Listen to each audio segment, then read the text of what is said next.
This page is the front cover of 64Dream magazine, highlighting upcoming N64 games. The main features include The Legend of Zelda, likely referring to Ocarina of Time, and Pokémon Stadium. There are also prominent sections dedicated to Bomberman Hero and Kirby 64, The Crystal Shards, with screenshots from these games. Other mentioned titles are Rakuga Kids, Star Soldier, Vanishing Earth, Buck Bumble, and 64 Trump Collection, indicating these are also covered within the magazine. The magazine is priced at 490 yen and dated June 1998, positioned as a Nintendo 64 information source and also making mention of the 64DD. This page showcases a selection of Game Boy titles, all advertised as part of a Wonderland in Your Pocket theme. Featured games include Dino Breeder, where you raise and breed unique creatures, and Animal Family 2, focused on animal care and a bestiary. There's also Go Go Bitchy Bake, which seems to involve battling with new species. For sports fans, J-League Supporter Soccer lets you manage Japanese and international soccer teams. Finally, for nature lovers, Insect Doctor is about collecting and trading rare insects. And Fishing Teacher lets you journey in search of legendary fish and even battle other players. All games are priced around 4,800 to 5,500 yen and have release dates between May and July.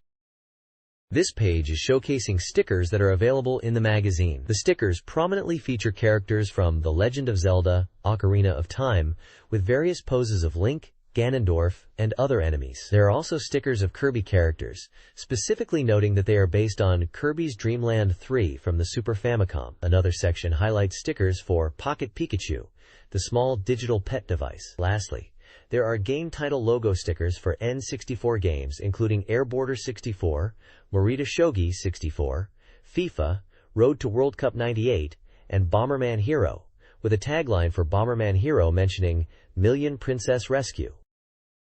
This page is the contents page for 64Dream Magazine Volume 21. It highlights a Pokémon special feature with Pikachu. The game content section lists upcoming titles such as Rakuga Kids, GameCube Powerful Pro Yaku 5, International Superstar Soccer 98, FIFA, Road to World Cup 98, Star Soldier, Vanishing Earth, Buck Bumble, Tonic Trouble, and Penny Racers. Featured articles within the magazine include The Legend of Zelda, Ocarina of Time, F-Zero X, Banjo-Kazooie, and Bomberman Hero. Other sections cover Super Famicom and Game Boy news, general news, series articles, a club section, manga, and a present page. A special sticker is also mentioned as being included in this issue. The next page is a release calendar predicting upcoming N64 software. It points out that many release dates are still undecided, particularly for Nintendo games excluding Zelda and Pokémon Stadium. The calendar is categorized by month, starting with April, then May, June, July, and autumn of '98. Finally listing titles with undecided release dates. Games like FIFA Road to World Cup 98, Bomberman Hero, Excite Bike 64, and many others are anticipated. The page highlights coming soon titles, with screenshots and release details for FIFA Road to World Cup 98, releasing April 24th, and Bomberman Hero on April 30th, including their prices. There's also a legend explaining the icons used in the calendar to denote release status. This page reveals the reader's choice N64 Dream Ranking Top 20 for upcoming games. At the top of the list in first place is The Legend of Zelda, Ocarina of Time, an action-adventure title from Nintendo scheduled for autumn release, potentially for the 64DD as well. In second place is GameCube Powerful Pro Yaku 5, a baseball game by Konami, already on sale. Third place is Mother 3, Earthbound 64, a role-playing game from Nintendo with an undetermined release date. Other games in the top 10 include Pokémon Stadium, Super Mario RPG 2, likely Super Mario RPG 2, F-Zero X, Chocolate Q64, Super Mario 642, likely Super Mario 64 2, Pikachu Genki Daichu, Hey You Pikachu, and Sim City 64. On the right side, there's a Top 10 chart of best-selling N64 games. GameCube Powerful Pro Yaku 5 is at the top, followed by Yoshi's Story, Diddy Kong Racing, Famista 64, Family Stadium 64, 1080 Degrees Snowboarding, Puyo Puyo Suen 64, Super Mario 64, GoldenEye 007, Ganbare Goemon, Neo Momoyama Bakufu no Odori, Mystical Ninja starring Goemon, and Sonic Wings Assault. The text discusses how Zelda is leading the ranking for the 16th consecutive month, but might be retiring from the ranking soon, as its release date has been further delayed. It mentions that Goemon, Neo Momoyama Bakufu no Odori, a 3D polygon Goemon game, is featured as a pickup game, highlighting its comedic elements and accessibility for newcomers. The document details game rankings and player surveys from the Super Famicom, N64, and Game Boy eras. A March Super Famicom Top 10 list highlights Super Punch-Out! At number 1. An April survey of used N64 software sales places Super Mario 64 first. Player surveys reveal top reasons for selling games: boredom, completion, and needing money. Player comments also cite parental disapproval, GoldenEye 007, lack of opponents, and scariness, Doom 64. Regarding Game Boy Pokemon, an April survey shows players collect an average of 121.3 Pokemon. Ownership rates include 81% owning a Game Boy, 78% of Game Boy owners owning Pokemon games, 32% owning Mew, and 8% owning a Surfing Pikachu. The document cautions against using bug techniques in Pokemon due to potential data loss. This page is an urgent announcement for Pocket Monsters Stadium on the Nintendo 64.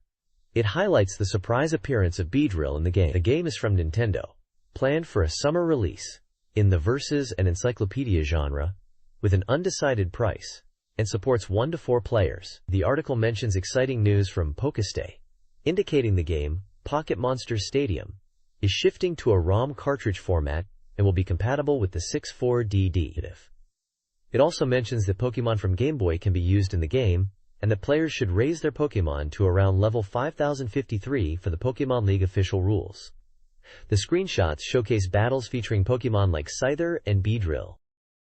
This page highlights the exciting news of new Pokemon appearing in the latest game screens. We can see screenshots showcasing Pokemon battles featuring Gengar, Spearow, Onix, and Snorlax.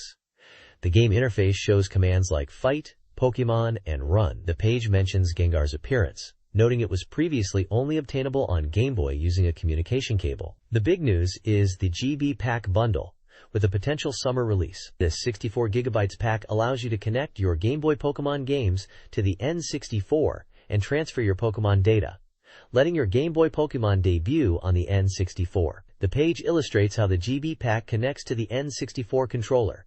There are also battle matchups shown, like Onix vs Snorlax and Scyther vs Spearow. The tagline at the bottom speaks about moving from dedicated to ROM cartridge. This page is a preview for the highly anticipated game, The Legend of Zelda: Ocarina of Time for the Nintendo 64. The page emphasizes the autumn release of the game, calling it the Autumn of Zelda. It features a large image of Link riding Epona. The article discusses the announcement made on Nintendo's homepage on April 1st regarding the game's release schedule, acknowledging that there might be delays, but assuring fans it's worth the wait. The game is described as not being something made through automation, emphasizing the craftsmanship involved and comparing it to a musician meticulously creating an album. It highlights the dedication of Miyamoto and the development team. The game is listed as a 3D action-adventure and supports 1 player and the Rumble Pack. It is priced at 6,800 yen and published by Nintendo. The release date is planned for autumn. This page is focused on The Legend of Zelda: Ocarina of Time, highlighting the Kokiri Forest and the Forest Temple section of the game. It describes Kokiri Forest as Link's hometown and the starting point of his journey, mentioning that even adult Link will revisit this place. The article sets up the premise of searching for a missing girl from Kokiri Forest within the Forest Temple, located deep within the forest. The page details the Deku Tree's interior as a dungeon that Link will initially challenge. It shows screenshots of gameplay inside the Deku Tree and within the Forest Temple, including encounters with enemies like the Dokuro, Stalfos, and other monsters both outside and inside the temple. The text mentions using sword actions like Rock-On, likely lock-on targeting, to defeat enemies and progress. It also touches upon the atmosphere and Link's feelings of unease as he explores the temple, noting the quiet and suspicious surroundings as he enters a courtyard, hinting at potential traps or dangers. The article advises players to return to these areas as an adult Link because they are dangerous for children. This page is about the body exploration. Dungeon from The Legend of Zelda: Ocarina of Time. It's described as a red and unpleasant dungeon inside a creature, contrasting with the Deku Tree from the start of the game.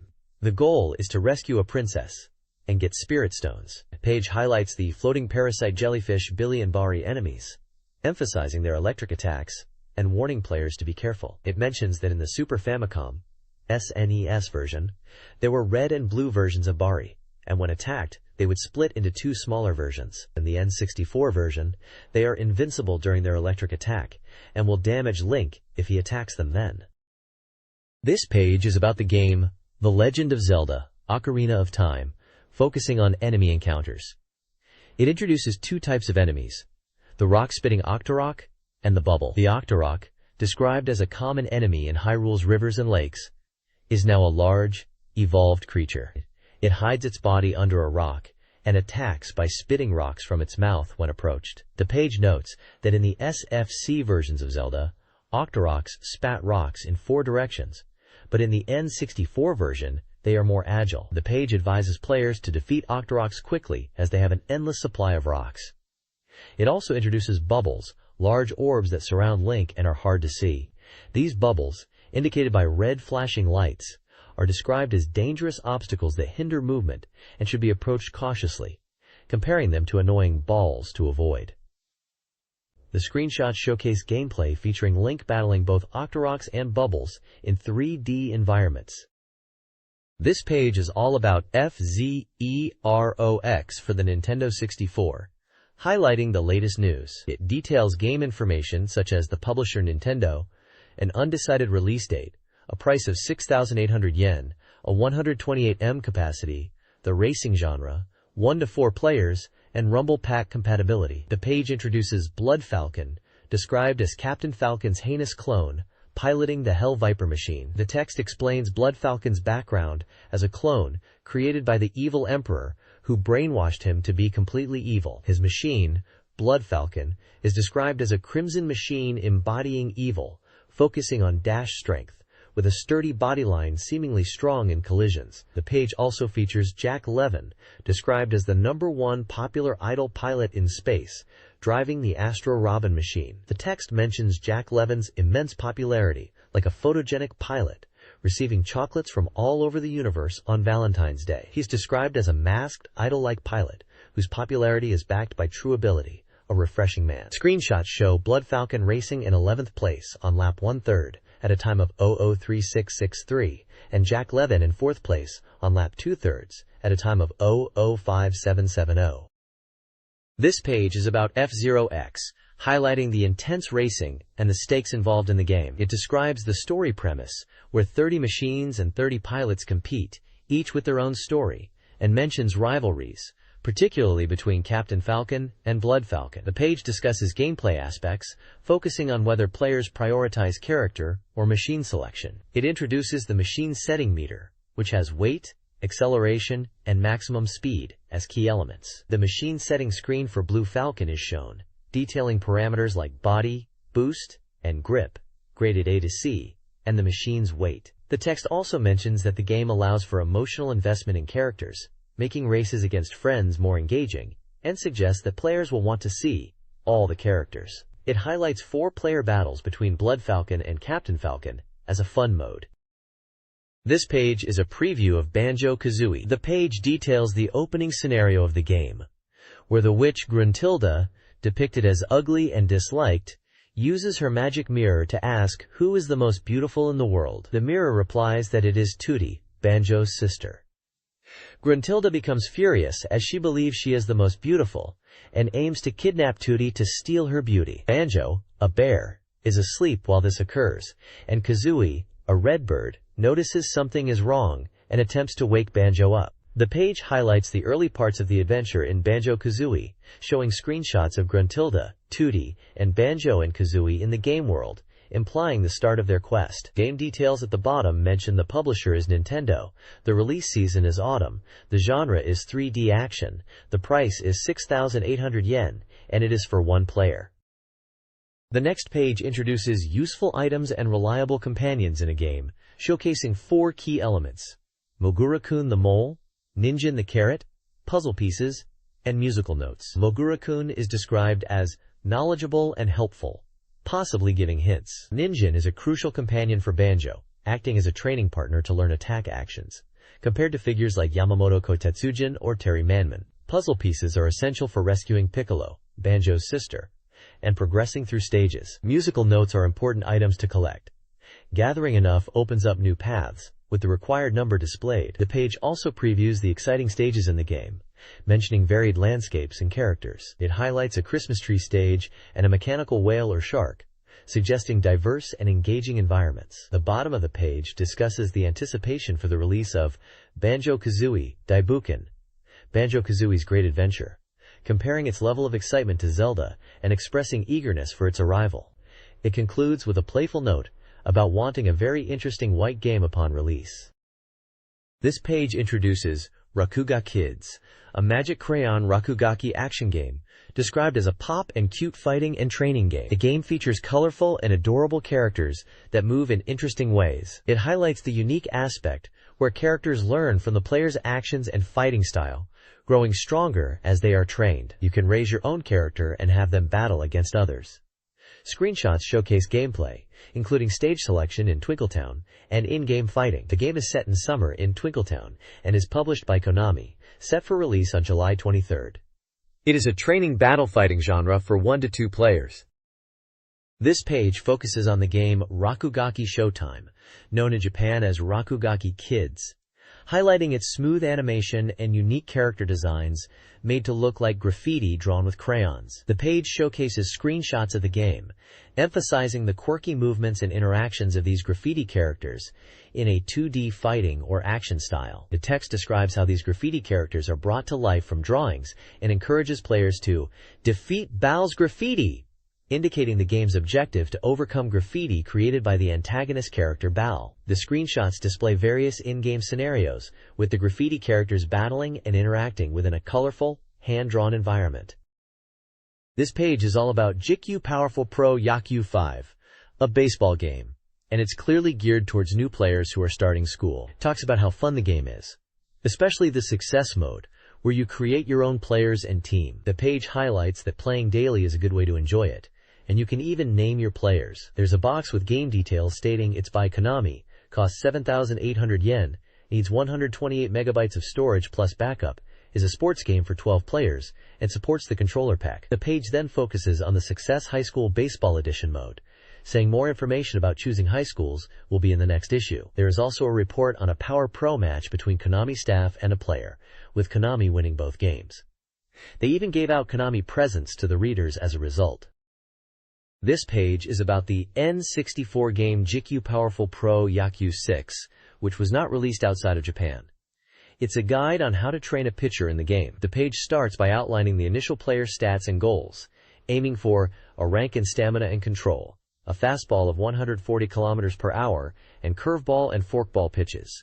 It details the training schedule for April and May, recommending focusing on stretch and running exercises to build stamina, and then moving on to miscellaneous practice. The guide emphasizes ignoring scouts initially and prioritizing learning the curveball as a changeup. It mentions that summer training camp is a good opportunity to improve evaluation and suggests focusing on chores during this period to gain points. The page shows a training schedule for the first 2 years, suggesting running 4 times, pitching practice 4 times, change-up pitches like curveball and forkball 34 times, and course pitching practice 24 times. Finally, it discusses the first-year evaluation, explaining that if you are not in the starting lineup, scout evaluations might not improve much. It recommends focusing on gaining good evaluations from the team and coaches in this initial year. An event calendar for the first year is shown, with events like entering school and joining the club in April, encountering rivals and coaches in May, and scout appearances starting in June. This page provides tips and strategies for a baseball game focusing on player development and in-game tactics. It highlights the importance of studying or training for pitcher recovery, especially in the first 2 years, noting it's efficient for stamina recovery and useful for academic improvement. It suggests focusing on control training after acquiring desirable changeups, indicating it's beneficial for scoring runs. The article emphasizes condition management before games, particularly using PNF, likely referring to a training method within the game, to adjust physical condition. It mentions achieving AA rank as a result of control training, The page also features event calendars for the second and third years in the game. Year 2 includes events such as new members joining, a rival character appearing, learning PNF and aiming skills, scout visits, bench entry, and regional tournament matches. Year 3 includes new members, love letters, dating, scout visits, and draft entry events. The article concludes by celebrating a successful draft in the third year, highlighting scout evaluations and efficient training methods, leading to being drafted into the Latte team at third position. It mentions that consistent game wins and effective training during scout evaluations contribute to a successful draft outcome. The next page focuses on outfielders in a baseball game, emphasizing running and defensive skills. The main goal is to create an outfielder with balanced running, batting, and defensive abilities. The page provides training tips for outfielders, suggesting a training regime centered on knock and sprint exercises to improve toughness and stats. There's a section about in-game strategies advising players to aim for compact hits, especially singles, and to avoid swinging at curveballs, focusing on straight pitches to increase hit probability. An event calendar for the first and second year of gameplay is shown, outlining key events like entrance ceremonies, scouting, matches against wild boar, and encounters with a girlfriend. The target stats for an ideal outfielder are listed as B for running and defense, B for meat car soul, likely contact and power combined, and C for power and shoulder strength. This page continues the outfield player guide and is titled, Extreme Lame Events, Conquer Them Like This. It gives advice for playing through the first 3 years of the game. In the first year, the advice is to eat bento, suggesting players should focus on building a solid foundation. For the second year, the tip is to feed it to Komodo, which implies a strategy shift, possibly focusing on a specific player or tactic. The page also suggests who to consult when in trouble: Dad, Hanasaki, and Dog. These are likely characters within the game that offer advice or assistance. The guide then emphasizes focusing on desired abilities and winning games, particularly from the second year onwards. It recommends training methods like sprinting, 12 times, knock practice, 13 times, sub-uri swings, 7 times, general training, 10 times, and running, 3 times. The guide mentions that winning matches improves the player's evaluation, with the goal of being drafted in third place, and the example player achieved this with good overall balance. Finally, a 3-year event calendar details key events across the 3 in-game years, including scouting, matches against named opponents, regional qualifiers, captain selection, and the draft. Year 3 culminates in being drafted third by the Hanshin team.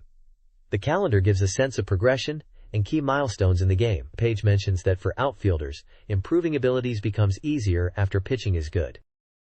This page is about type-specific player development for a baseball game, providing guidance on how to create a team order. It details different player types for both pitchers and fielders, offering training tips for each. For pitchers, it covers starter types like complete game type, control type, stamina type, and relief pitcher type. For fielders, it describes number 1 hitter type, number 3 hitter type, number 4 hitter type, and all-round type. A page includes in-game screenshots of player stats and team setups. It seems to be a strategy guide focused on team building and player development within a baseball simulation game, possibly from the Power Pros series, due to the mention of quote, which translates to against Konami battle, and the style of the game information shown. The bottom section shows an example of a 64Dream team that was created using these development strategies.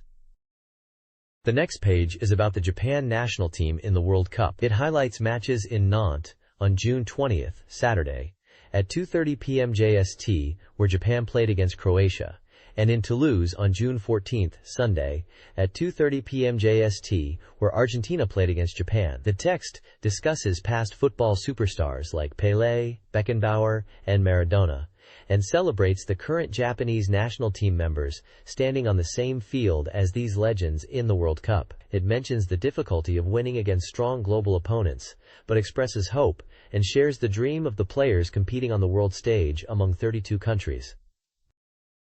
This page is advertising 2 soccer games in anticipation of the World Cup, France, '98. The page highlights a match between Japan versus Jamaica, scheduled for June 26th at 4 p.m.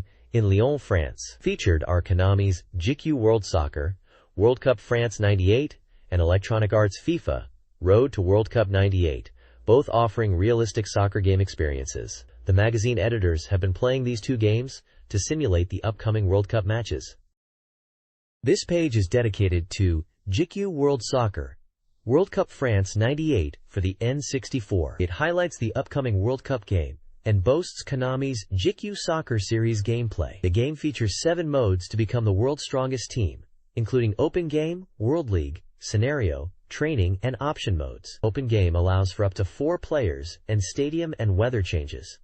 World League is described as a full league battle mode to test true strength. Scenario mode has preset scenarios to clear.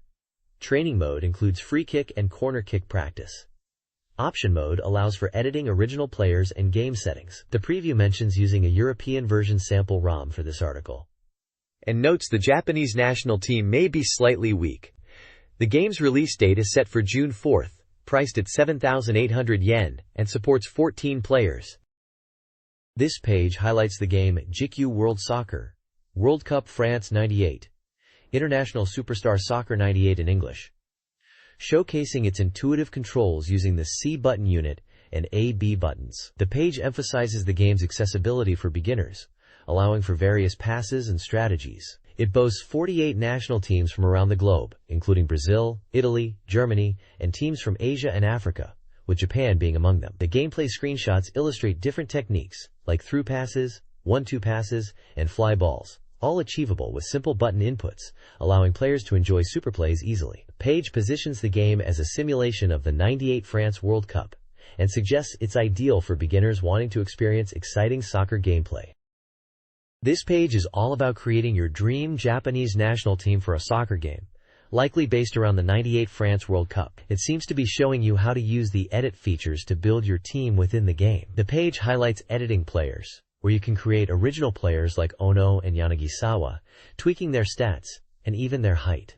You can allocate points to skills such as scoring, shooting, curve, speed, and stamina. It also walks you through setting up your team's formation and tactics, adjusting player positions and roles on the field. There's a section with a character called Masi, who gives his take on the Japanese national team and suggests a formation with players like Joe and Yanagisawa up front, Nakata and Nanami in midfield, and Ihara and Akita in defense. The page is essentially a guide on how to use the game's customization features to create and strategize with your own version of the Japanese national team. This page is dedicated to FIFA Road to World Cup '98, announcing its upcoming release in Japan. It highlights the game as a highly anticipated soccer title finally arriving in Japan, inviting players to experience the excitement of the World Cup ahead of everyone else. The game boasts a massive roster with 11 leagues, 64 national teams, and over 4,200 real players.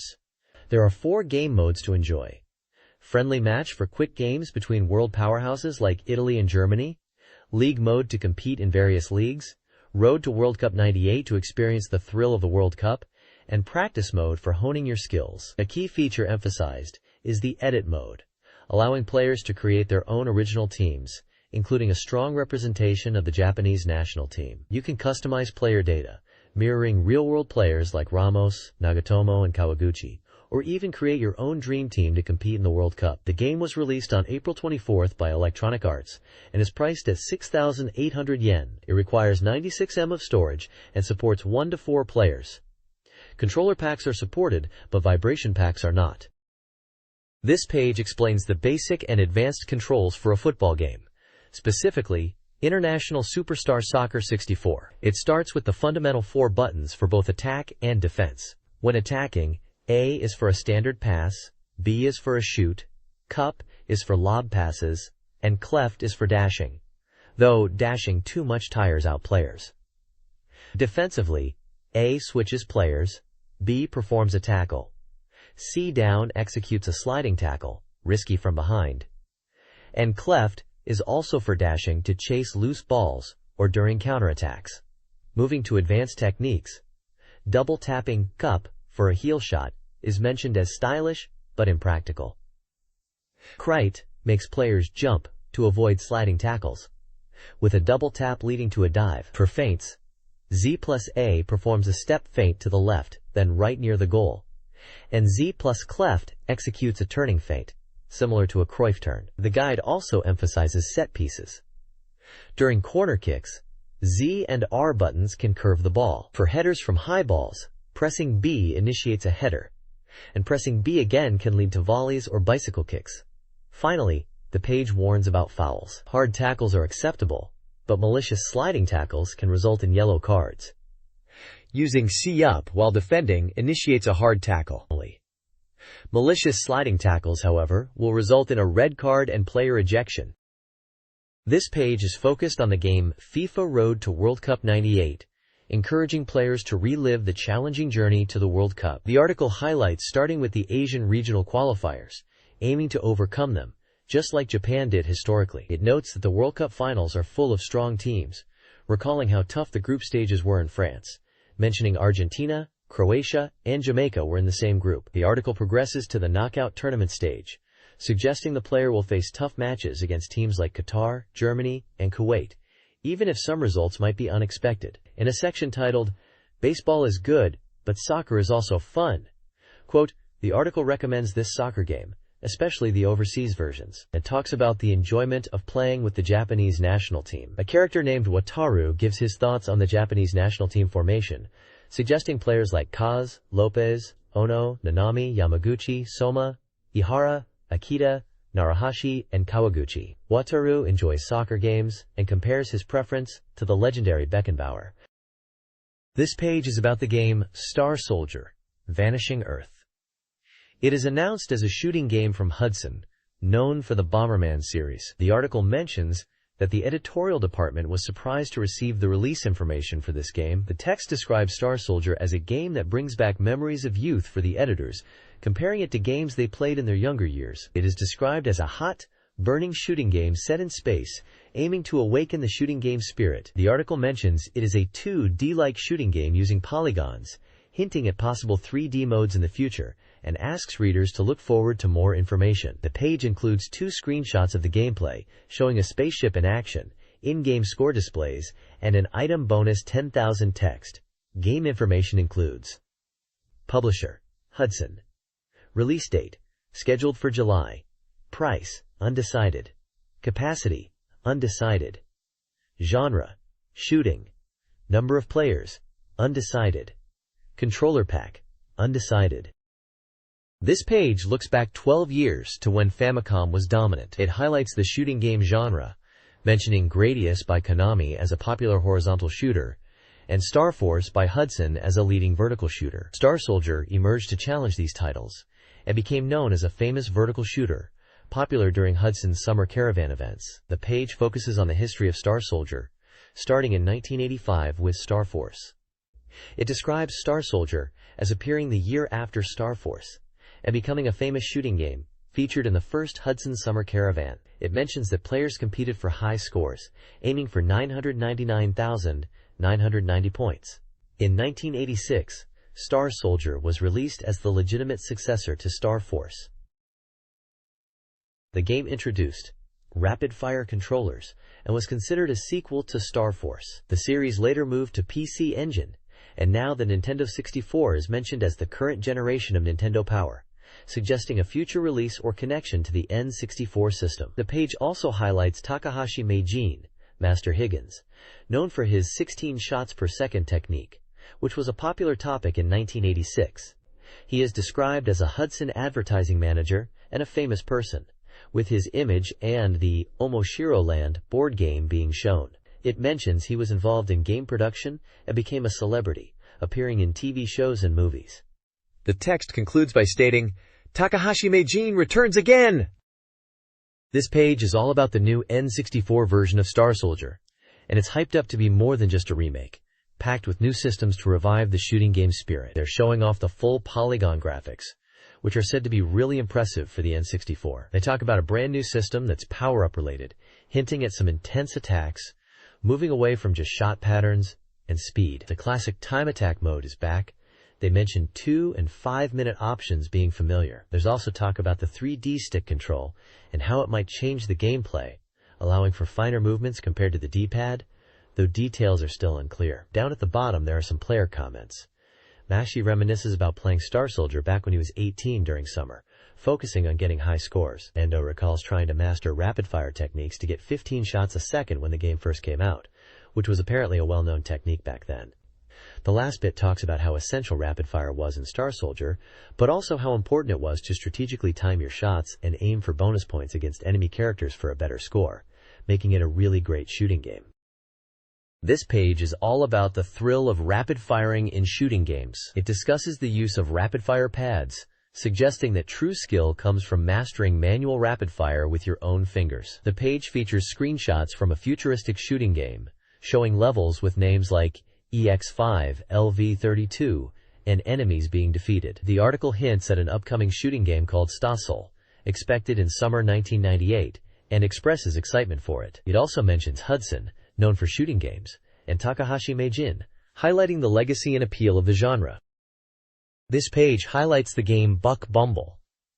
It's described as a secret weapon from French software maker Ubisoft, finally showing its true form. The game is an action shooting title for the N64, set in the year 2010, where a strange incident has occurred in the insect world. Polluted by toxic chemicals, insectoids are trying to control other insects, and the only one who can stop them is the cyborg bee Buck. The article mentions that Buck Bumble is an action shooting game and was developed by Argonaut Software, known for Star Fox on SFC. The screenshots show in-game action, describing how players will navigate stages, defeat enemies, and use weapons. One screenshot shows a boss character resembling a wasp, another shows a level with a UFO-like enemy, and another shows a radar and gauge interface element that changes shape in the final version. The gameplay is described as a 3D shooting experience, where you control Buck freely in the sky, emphasizing the feeling of control and satisfaction in defeating enemies. It seems to be in development and is expected to be released in the autumn of '98.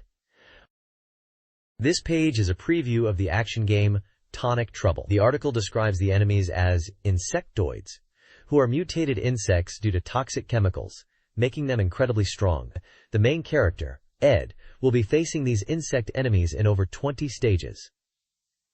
The article mentions that players will acquire weapons and power-ups to fight the insectoids, and the gameplay will involve mission objectives in each stage. Player performance in missions will be graded, and higher grades unlock hidden stages.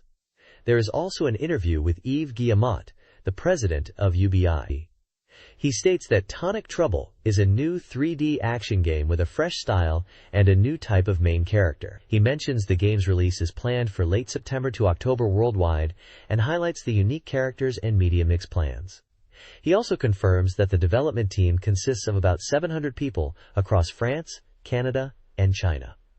He is asked about racing games and confirms UBI is making F1 games and other genres, including games based on toys like Playmobil. When asked if all games are for N64, he clarifies that some games like Tonic Trouble and Buck Bumble are N64 exclusive, while others are on both N64 and PlayStation.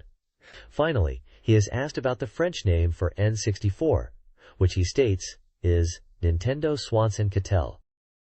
This page is all about Choro Q64, a racing game on the N64.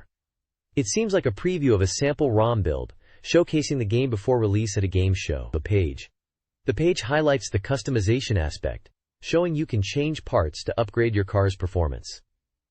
It mentions there are 10 car types to start with, including some everyday garbage collection cars, suggesting a quirky and humorous tone. You can swap out parts like engines and tires to improve your car, and even steal parts from other racers during races. The screenshots show gameplay, car selection screens, and results screens.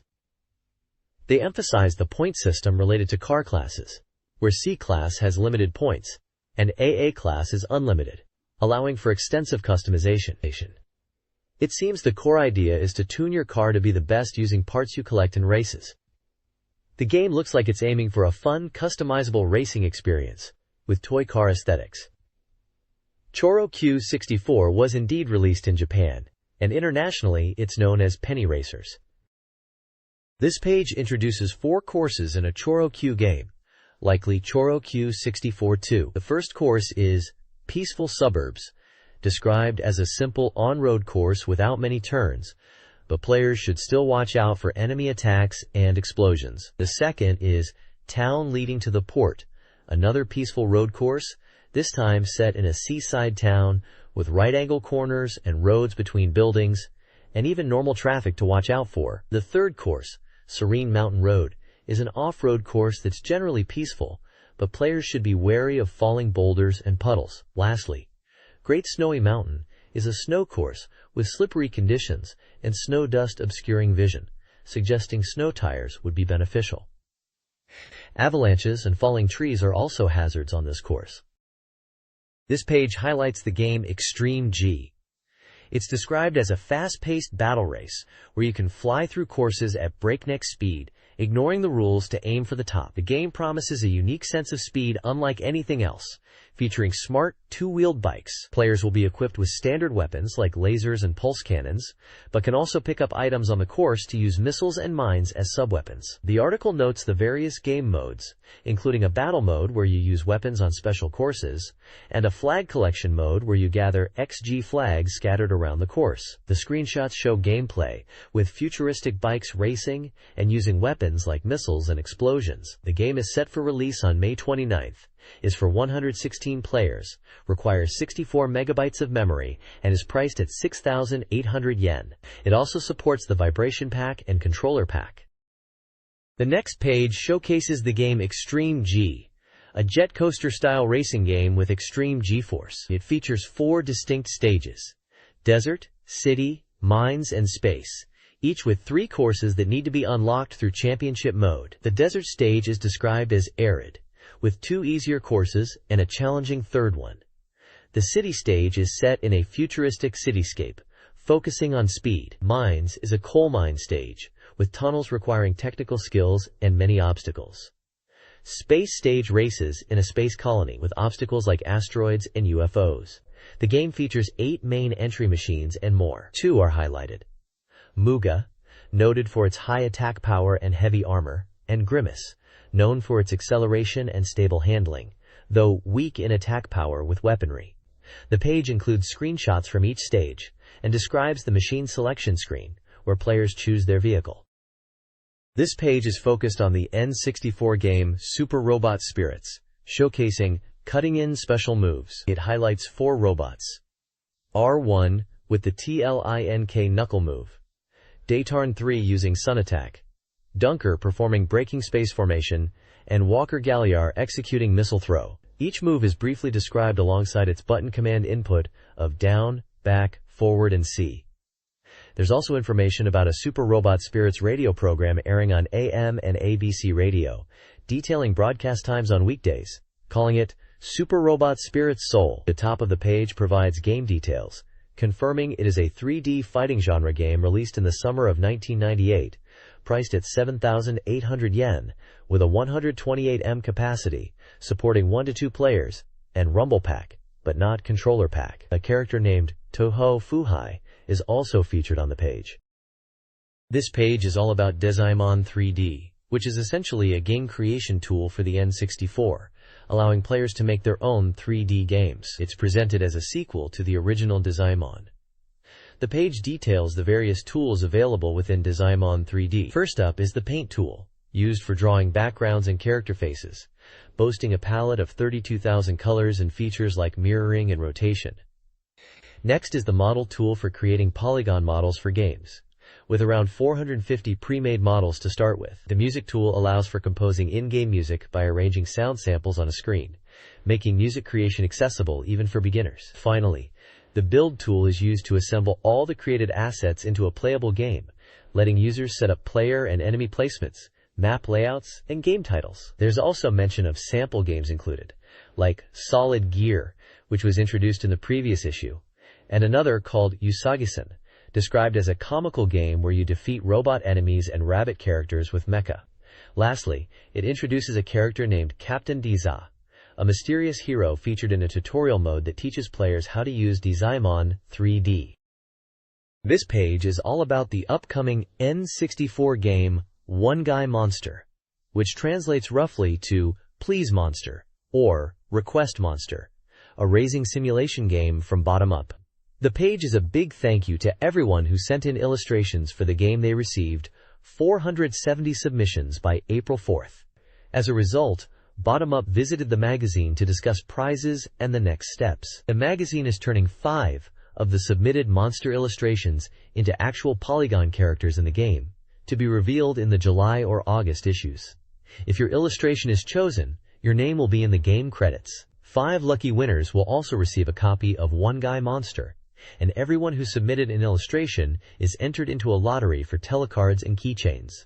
There's also a special 64Dream award for 5 more people who will receive a commemorative medal. Importantly, all illustrations were considered, not just the best drawings. The deadline for illustration submissions was April 25th. The page also shares that development is going well. Showing off screenshots of the One Guy Monster world, we get a peek at input screens and scenes that look like they are set inside a castle. Apparently there are over 500 monster types planned for the game, so it's a big project. The magazine encourages readers to imagine seeing their own monster creations in the game, and to look forward to more news next month. This page introduces 64 Trump Collection, Alice's exciting Trump world for the Nintendo 64, highlighting it as the 3rd installment in the Trump Collection series. The game boasts a significant increase in the number of playable card games compared to the first title, offering 15 different types, which is double the amount. These games are categorized into 4 genres: party, gamble, solitaire, and fortune-telling. Examples given for party games are concentration and Daifugo, president. And for gamble games, poker and blackjack are mentioned, promising a casino-like atmosphere. Solitaire is also included, described as a staple for PC users. Fortune-telling games, targeted towards women, are also a feature. The game offers 3 modes: Standard Mode, Trump Classroom, and Story Mode. Standard Mode allows players to freely enjoy the 15 Trump games. Trump Classroom is designed for beginners, teaching rules and techniques for each game. Story Mode incorporates a narrative based on Alice in Wonderland, replacing story elements with Trump games as challenges.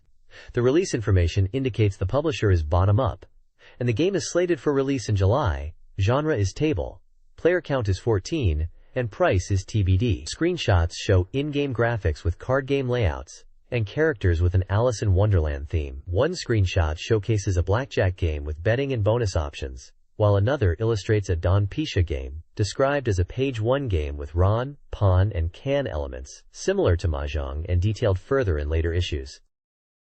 This page is all about Narrated Shogi 64, a shogi game for the N64 that was only released in Japan. It highlights the game's key features, like its fast thinking speed for the computer AI, which ranges from level 1, weak, to level 6, strong. Players can customize the game with handicap settings and time limits. The page emphasizes the Home Shogi Dojo feature, which is an online mode using the Nisho Ren network, allowing players across Japan to connect and play.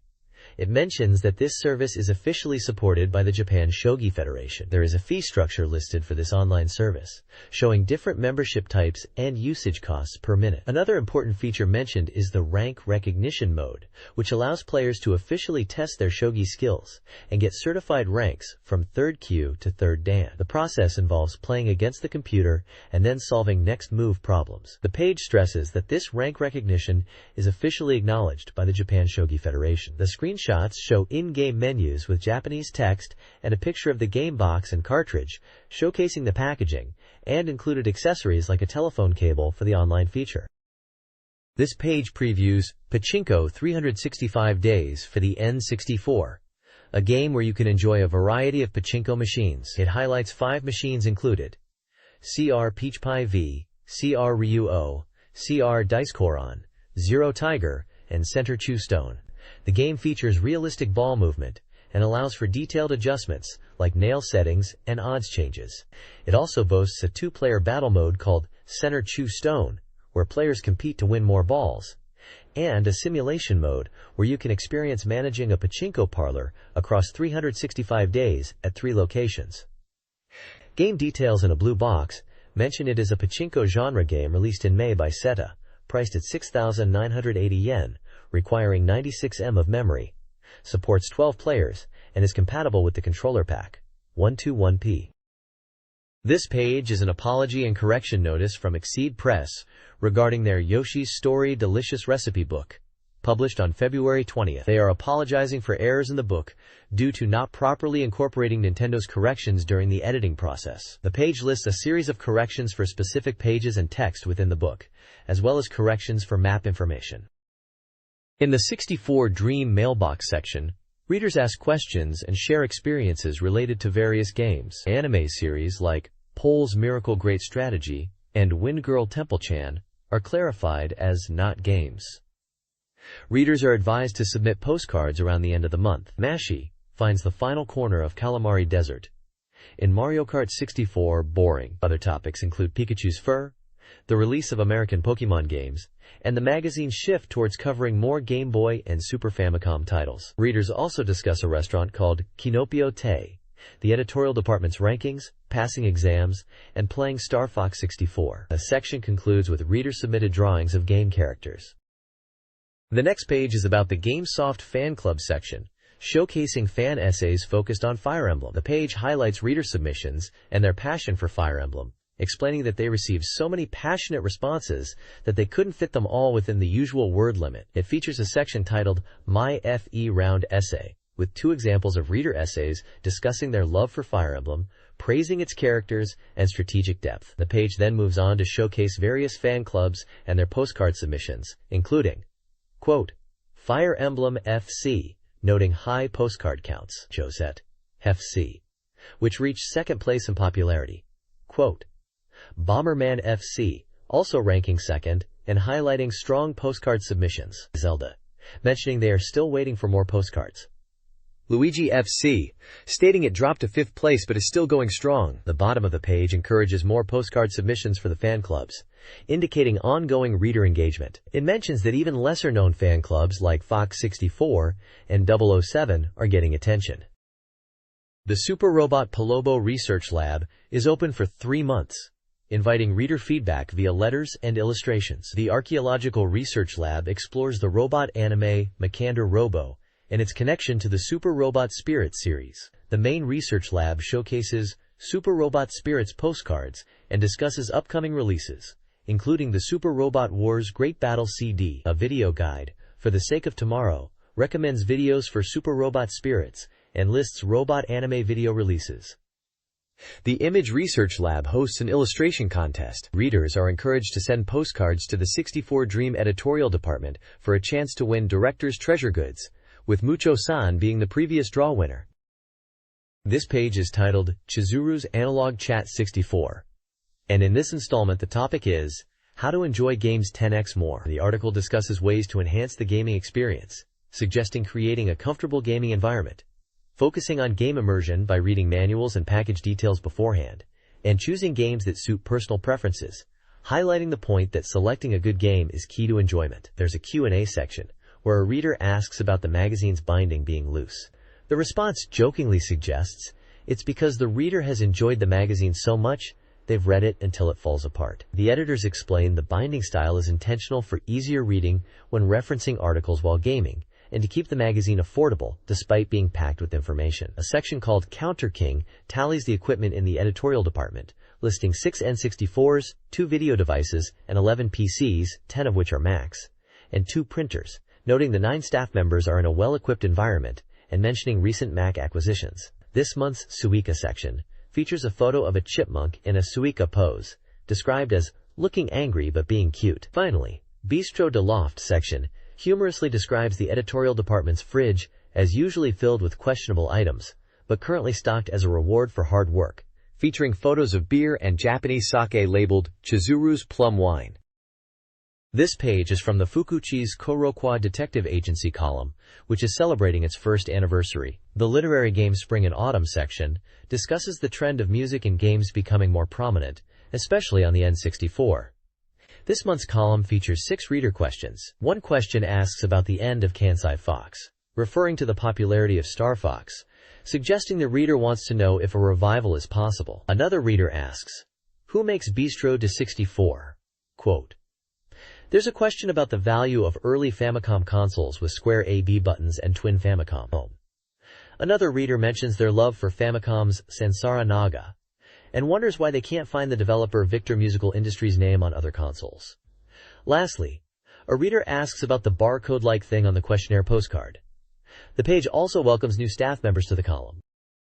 This page is all about the Nintendo Pocket Camera and how users are engaging with it creatively. It highlights different sections showcasing user-submitted Pocket Camera photos in various themes. One section, called Funny Pocket Camera Dojo, features humorous photos, while Pretty Pet Shop shows adorable pet pictures. There's a 4-panel manga school demonstrating comic strips made with Pocket Camera images, and Artists Cafe for more artistic and expressive photos.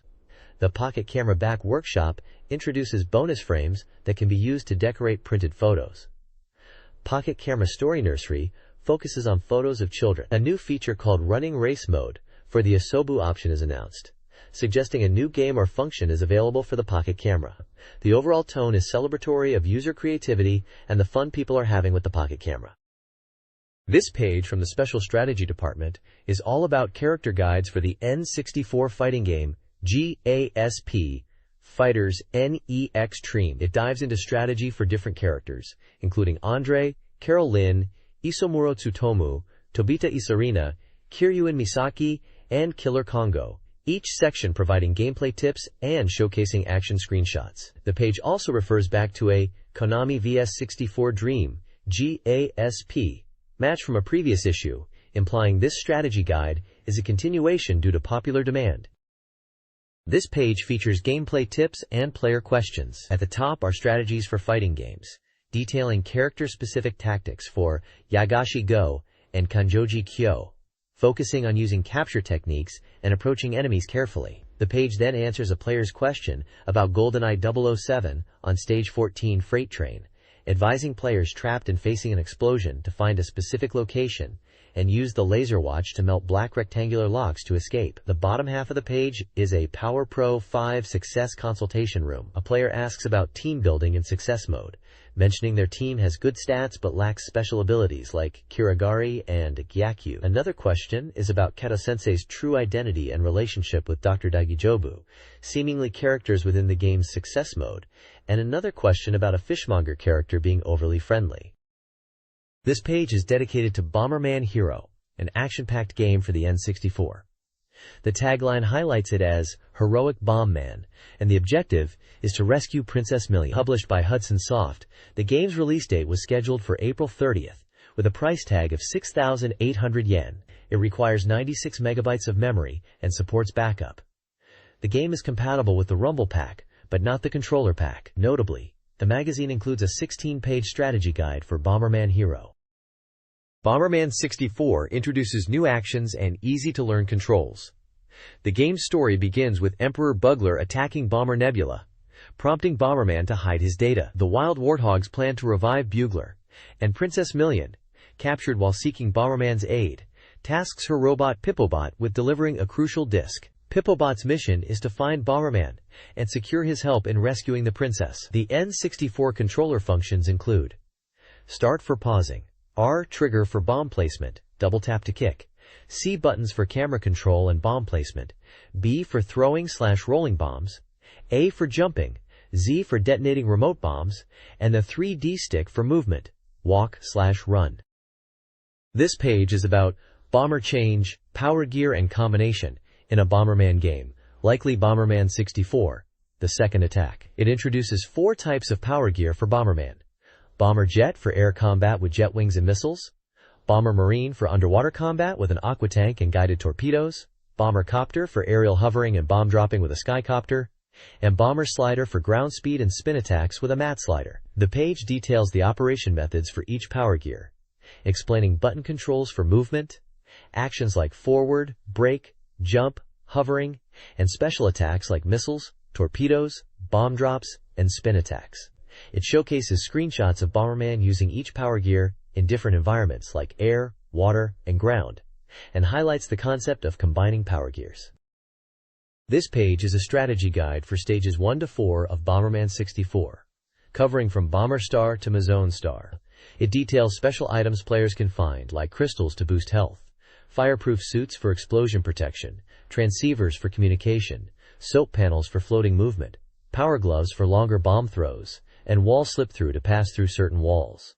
There's a section explaining different dimension bombs, special hidden bombs in stages 1 to 4, with 24 in total, but what they do is unknown. The page also describes a ranking system where stage clears are ranked from 1 to 5, awarding medals like red, blue, copper, silver, and gold. Gold medals unlock extra options in the game.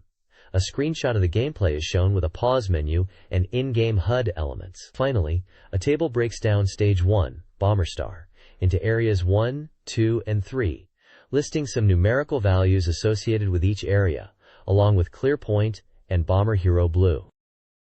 Stage 11, Bomber Base, serves as a training ground in Bomberman 64. It features 5 rooms. Asterisk Battle Room. Asterisk. Asterisk. Teaches basic controls.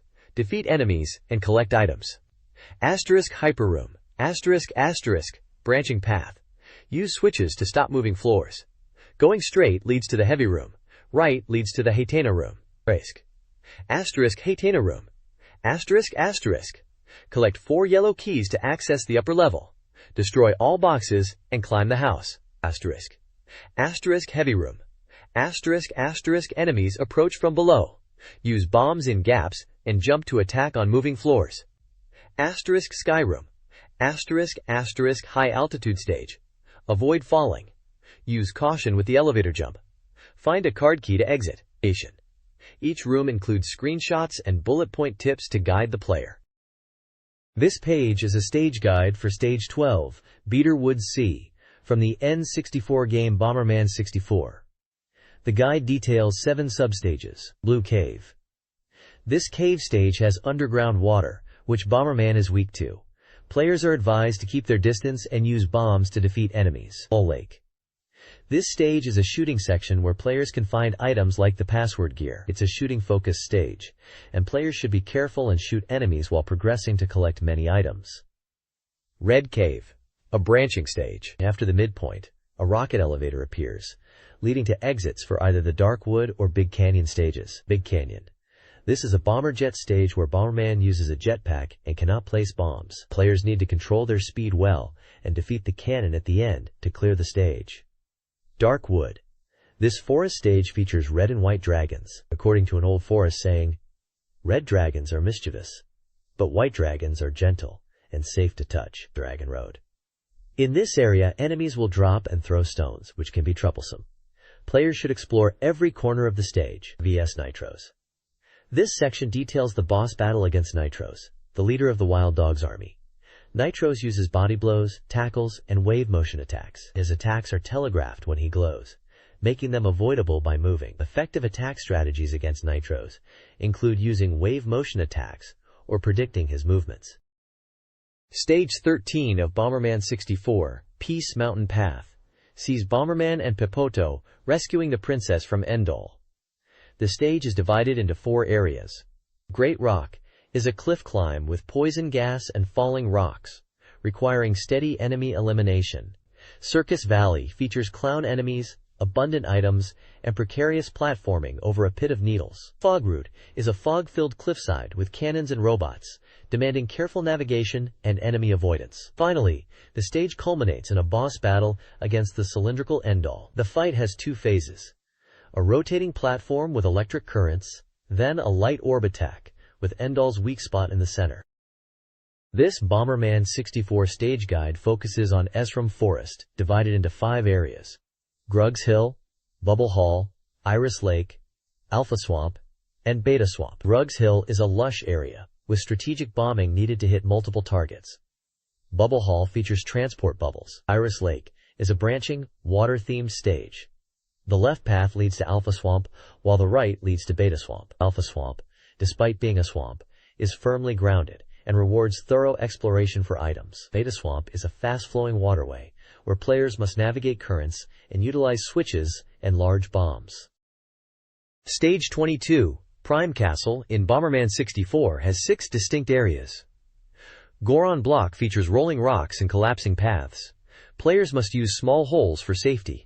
Water Pool incorporates needle traps, switch-activated mechanisms, and bomb jumps to access treasure, leading to Mirian Road or Warp Room. Mirian Road is a bomber jet shooting stage with missile and laser-wielding enemies, compounded by needle traps. The Warp Room is a maze-like area with explosion-based enemies. Chikanka Prison involves collecting 4 keys by activating switches and navigating narrow elevator platforms. Finally, VS Nitros is a boss battle with attack patterns including tackles, shockwaves, and energy balls, complicated by a shifting floor and central electric current. This page is a walkthrough guide for Stage 23, the Prime Star Big Clock Tower of Bomberman Hero. It details 4 routes within this stage: Killer Gate, Kurukuru Tower, Snake Route, and VS Baruta. For the Killer Gate route, it describes using the bombercopter to navigate through underwater mines by hovering and dropping bombs from above. It suggests checking the outer walls for items and being aware of turrets attacking from high places, recommending bombing the turrets first. The Kurukuru Tower route involves climbing a tower that rotates, requiring careful timing to avoid traps. It mentions switches to press, keys to collect, and the need to destroy all submarines and open the gate to proceed. The Snake route is described as a winding and narrow path with flying enemies and traps. It advises caution and mentions using switches and elevators to collect 4 keys in this section. The final section, VS Baruta, is the boss fight against Baruta in the bombercopter. It advises maintaining a high position and shooting bombs downwards while being mindful of Baruta's beam attacks. It also suggests adjusting altitude to drop bombs effectively and being aware of hearts appearing at your feet as a power-up opportunity. Stage 31, Lavana Volcano, is a scorching environment in Bomberman 64, where Bomberman pursues Nitros. Players must navigate various sublevels, including Hell Crater, Magma Lake, Magma Dam, Crystal Hall, and Suspense Route, while contending with depleting health due to the extreme heat. Cooling towers are vital for recovery. Hell Crater involves a bombercopter descent, requiring tower destruction. Magma Lake is a health-draining area where cooling towers are essential. Magma Dam necessitates bombing sections of the dam wall to reveal items, with exits to Suspense Route and Crystal Hall. Crystal Hall is a seemingly easy crystal cave with hidden entrances. Finally, Suspense Route involves the Suspense Rider, emphasizing item collection and mastery of jumps and spin attacks. Stage 3 of Bomberman 64, Des Pyramid, takes place on planet Kanatia. Bomberman escapes a volcano and is trapped inside the pyramid with Queen and Nitros. The stage consists of several areas: Des Temples, Des Roads, Des Gardens, Float Zone, Aqua Tank, Aquaway, and VS Nitros. Des Temples requires finding items to unlock the exit areas. Deschutes Road involves defeating wall-emerging enemies, especially sword wielders. Deschutes Garden tasks players with eliminating plant enemies and collecting 4 keys.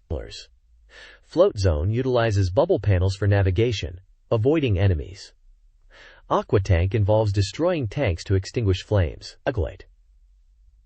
Aquaway is a water stage, where players collect items from fish skeletons. The final stage, VS Nitros, is a boss fight where players must destroy barrier devices to damage Nitros, utilizing previous battle strategies.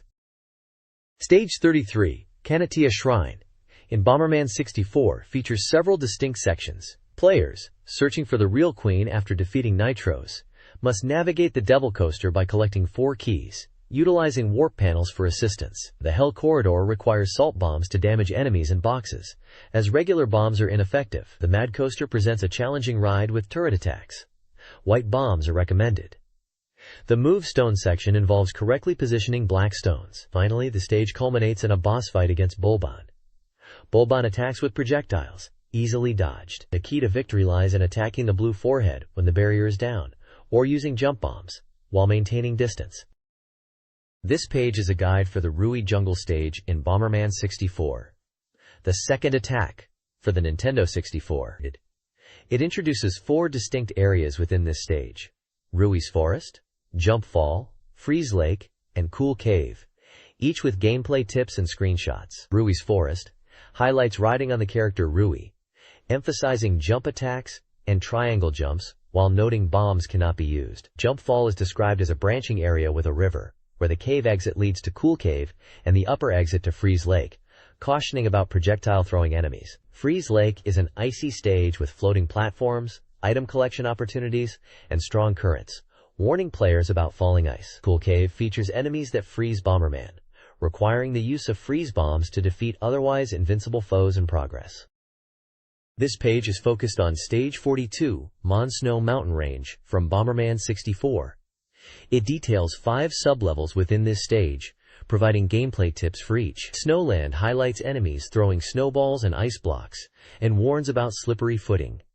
It advises jumping carefully, as shadows are difficult to see. Blizzard Valley guides players to use Louie to climb the mountain, suggesting players use snowballs to create bridges across gaps. It mentions that these bridges will disappear, but reappear for safe passage. Snow Circuit is described as a downhill snowboard stage, initially wide but narrowing as you progress.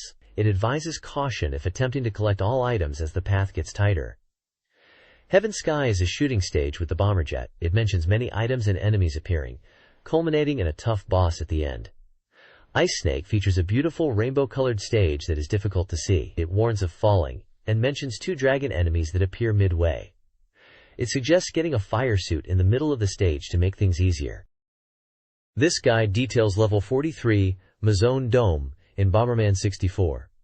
The stage begins after the Nitros battle, revealing Million as the disguised Nichea, a heavenly king. Bomberman must collect discs, sent to World Star by Nichea. The stage includes multiple areas. The Versus. Nitros area features electric zones, fire, and bomb attacks. The Air Room requires players to utilize an air duct to collect discs, leading to the 0G Room, where gravity shifts, impacting movement and bomb trajectories. The Mirror Room presents a disorienting layout, using a mirror image to find switches. The final encounter is against Nichea and her pet Megani in a tag team battle. The strategy focuses on defeating Megani first, targeting its eye while dodging attacks. Victory leads to Million's rescue, but a World Star revival? Teaser suggests the story's continuation and impending climax. The next page is an advertisement for Kirby's Dream Land 3 on Super Famicom. It's promoting a spring-wide special and highlights that the game is popular and priced at 4,800 yen, making it a great deal. It also mentions that special sparkling stickers are included with the game. The ad showcases an overview of the game up to level 3, with a catalog of other Kirby games also being available. The page features artwork of Kirby and other characters from the game like Rick, Kolio, Keen, and Gooey. This page presents Kirby's Dream Land 3 and its characters. It introduces Kirby and Gooey as the main characters, and 6 reliable companion characters: Rick the hamster, Nago the cat, Kine the fish, Pitch the bird, Choo Choo the octopus, and Kulao the owl. The page details 2 gameplay elements: star pieces and heart stars. Collecting 30 star pieces increases Kirby's lives. Heart stars are hidden in each stage, and collecting all of them leads to the true ending. The page mentions that heart stars are hidden in stages 11, 21, 31, 41, and 51, and can be found by doing something with flowers. The page also briefly mentions Kirby's Dream Land for Game Boy, highlighting it as a famous Kirby action game with 10 titles in the series.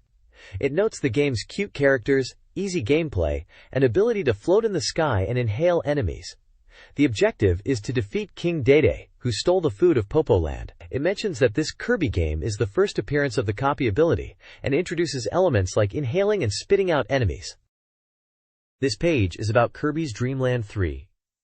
It highlights Kirby's copy abilities, which are a key attack method where Kirby gains abilities by swallowing enemies. The page details 8 copy abilities: Burning, Ice, Clean, Cutter, Stone, Needle, Parasol, and Spark. It also shows combinations of friend characters and copy abilities, such as Rick with Stone, Kane with Needle, Ku with Parasol, Nago with Burning, Choo Choo with Clean, and Pitch with Spark. The page mentions that Game Boy version had major power-ups, but in this version you can inhale enemies to gain copy abilities. There are museums and dojos in the game, and also minigames. The minigames are also detailed, including Egg Catch, Kirby's Hurry Race, and Crane Fever. It states that there are 7 levels in the game, and 4 stages in each level to play through, with the aim to defeat Dark Matter. There's a section about enjoying the game with lots of elements. It mentions that you can power up greatly from the Game Boy version by inhaling enemies to gain abilities. It also points out that there are mini-games, and that there are 7 levels and 4 stages in each level to play and enjoy. This page highlights Level 1, Grassland, likely from a game guide. It describes gameplay tips for stages 11, 12, and 13. Stage 11 advises using Full Lip without kicking it, and emphasizes clearing the stage well. Stage 12 mentions making Choo-Choo a companion and entering hidden doors, noting that copy abilities are effective here. Stage 13 introduces a mini-game called What Did You Throw?, which has 3 rounds, and warns that failing even once is unacceptable. Below the game guide section, the page features 2 Kirby games. The first is Kirby's Pinball Land for the Game Boy, an action game released by Nintendo on November 27, 1993, for 2,900 yen. It describes Kirby transforming into a ball to play pinball, set across 3 stages: Wispy Woods Land, Krakow Land, and Poppy Bros Land. Players defeat bosses, including King Day-Day. The second game is Kirby Bowl, a Super Famicom action game released on September 21, 1994, for 7,900 yen. This game is described as a 2-player ball action game similar to putt golf and billiards, where Kirby becomes a ball. The objective is to hit enemies into cups to clear stages, teaching techniques in a training mode. This page showcases Kirby's Dream Land 3 for the Super Famicom and Kirby's Dream Land 2 for the Game Boy. For Kirby's Dream Land 3, it details level sections 14, 15, and 16, as well as the level 1 boss, Wispy Woods. Section 14 is set in a cave-like stage and mentions that mid-bosses appear on the path. Section 15 is in the sky, suggesting using flying and the cool ability. Section 16 is inside a tree, with complex structures and hidden enemies, advising players to proceed cautiously. The level 1 boss, Wispy Woods, is introduced as always the same for level 1. It attacks by blowing Kirby around, but surprisingly, it doesn't inflict damage. The strategy involves attacking its face when it's vulnerable. The bottom section highlights Kirby's Dream Land 2 for Game Boy, released on March 21, 1995, and priced at 3,900 yen. It mentions the system is similar to Dreamland's story, and introduces 3 strong partner characters that can join Kirby. Combining Kirby's copy abilities with partner characters results in 21 different variations. It also notes that copy abilities combined with Rick the Hamster are emphasized, giving powerful strength. The article suggests using Kind the Fish for underwater movement, and mentions Ko the Owl for aerial movement, enabling powerful flying tools. It concludes with a note about Wispy Woods appearing in every game, and suggests looking for changes in this iteration. This page features Level 2, Ripple Field, of an unnamed game with gameplay advice, and a preview for Kirby's Block Ball on Game Boy. For Ripple Field, it mentions it's a stage on an island, floating on the sea, with a summer sunshine feel. Kirby in the water can be slow to move and attack, so it's recommended to get help from Keen, who is good at moving underwater. Level 21 talks about strong plants, and suggests using pitch and clean abilities with water. Level 22 describes strong currents and advises against overconfidence, warning about enemies. Level 23 mentions forced scrolling underwater sections, and again recommends getting help from Q&A, noting there's also a minigame. The Kirby's Block Ball preview highlights it as an action game genre for Game Boy, released by Nintendo on December 14, 1995, priced at 3,900 yen. It describes the game as breaking blocks with Kirby, using 4 abilities and warp actions. It mentions that the game has borderline stages, encouraging players to aim for high scores. It also points out that ability characters grant special abilities and double points when hit with the ball, and that there are 4 types of bonus games, including air hockey. The boss battle involves hitting the boss with the ball by moving up, down, left, and right. This page is focused on Kirby's Dream Land 3 for the Super Famicom, giving stage tips for levels 24, 25, 26, and advice on defeating the level 2 boss, Acro. It highlights using companion characters to help navigate stages and defeat enemies. The page also briefly features Kirby Superstar Stackers, another Super Famicom title, detailing it as a puzzle action game for 1 or 2 players, and describes gameplay elements like chain reactions and 2 included subgames: Dynamite Blade, where you stop the blade, and Megaton Punch, which requires timed button presses for maximum power. This page showcases Level 3 of Kirby's Kira Kira Kids, titled Sand Canyon, for both the Game Boy and Super Famicom versions. It details the stage layouts with screenshots, highlighting features like pyramid structures in the background, and mini-games in Stage 33, which involves guessing how many of the same faces are present. For the Game Boy version, it mentions that it's a puzzle game, where you use falling blocks and stars, featuring Kirby characters like Rick, Kine, and Ku, with modes like Time Attack. The Super Famicom version is described as having power-up elements and wider play areas. Both versions are presented as puzzle games, with familiar Kirby characters and gameplay elements. The Game Boy version was released on January 25, 1997, and the Super Famicom version was set for release on February 1, 1998, both priced at 3,000 yen. This page focuses on Level 3 bosses from the Super Famicom game Kirby's Dream Land 3. It covers stages 34, 35, and 36, detailing the companion characters for each stage, level descriptions, and hints for gameplay with accompanying screenshots. Stage 34 mentions multiple paths and encourages revisiting unexplored areas. Stage 35 talks about rocks falling and advises against rushing to avoid enemy encounters. Stage 36 is about the pyramid's interior, noting that clearing it isn't difficult, but finding the Heart Star is the challenge. The page also introduces the Level 3 boss, Pon and Con, describing them as a raccoon dog parent, Pon, and a fox parent, Con. It explains the boss fight involves confronting both of them and recommends defeating them carefully by observing their movements. The bottom section is an advert highlighting Kirby's Dream Land 3 as a Super Famicom game released on March 27, 1998, priced at 4,800 yen, and mentions the game system is Super Famicom. It also teases the next Kirby game on the N64. This page is about Super Famicom Wars, a simulation game for the Super Famicom. It's highlighted as a deepened and more engaging version of Famicom Wars, boasting around 40 extra maps. The page is a guide for players, breaking down the flow to victory into 8 key steps, from unit production to capturing enemy capitals. It details essential commands like unit production, full supply, attack, capture, merge, supply, disposal, end turn, and ceasefire, explaining each one briefly with accompanying screenshots of the game in action. The game was released only in Japan. This page is all about the Super Famicom game Super Famicom Wars. It highlights the exciting feature of 4-player battles, allowing for both human and computer opponents. A major improvement is the significantly increased map size, expanding from the original Famicom Wars to 15 screens, offering more expansive battlefields and even unlocking additional maps by capturing bases. The page details different map configurations for 2-player and 4-player modes, emphasizing the larger scale of the new maps. It also introduces a diplomacy relationship mode, where alliances can be formed, but also potentially broken for added intrigue in multiplayer games. Furthermore, Super Famicom Wars boasts new unit types, categorizing them into ground, air, and sea units, with more descriptive names like Heavy Tank and Light Tank. 2 new weapons are showcased: the powerful Railgun, a long-range artillery unit that can carry ground troops but is limited in production, and the new Tank, obtainable from research labs and described as the strongest ground unit, excelling in attack, defense, and mobility, though vulnerable to bombers.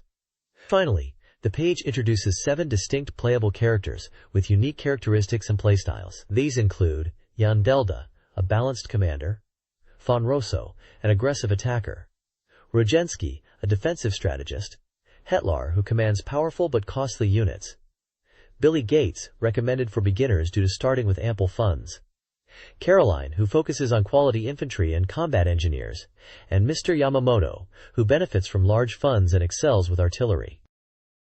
The next page is a unit guide for Super Famicom Wars, detailing various units with their prices, features, armaments, ranges, ammunition, movement, and fuel. It lists a variety of units including infantry, combat engineer, light tank, medium tank, heavy tank, recon tank, APC, soldier transport, self-propelled gun, rocket launcher, train gun, anti-air self-propelled gun, anti-air tank, anti-air missile, tank destroyer, bomber, attack aircraft, fighter, transport helicopter, battleship, escort ship, transport ship, and submarine. Each unit description includes key stats and a brief overview of its role and capabilities in the game. This page is a guide for Super Famicom Wars focusing on terrain types. It describes various terrains like plains, rivers, mountains, forests, seas, lakes, shoals, roads, bridges, cities, factories, airports, ports, railways, railway stations, strongholds, and research institutes, detailing their defense ratings, income, and characteristics in gameplay. The page also looks back at the Famicom Wars series, highlighting Famicom Wars, released in 1988 for 5,500 yen, praised for its accessible strategy gameplay. Game Boy Wars, released in 1991 for 3,500 yen, is mentioned as being popular and allowing two-player battles with one Game Boy. Game Boy Wars Turbo, released in 1997 for 4,200 yen, is mentioned for shortening the thinking time and having new maps. Finally, the page briefly discusses the Famicom NES history, noting its release in 1983 at a price of 14,800 yen,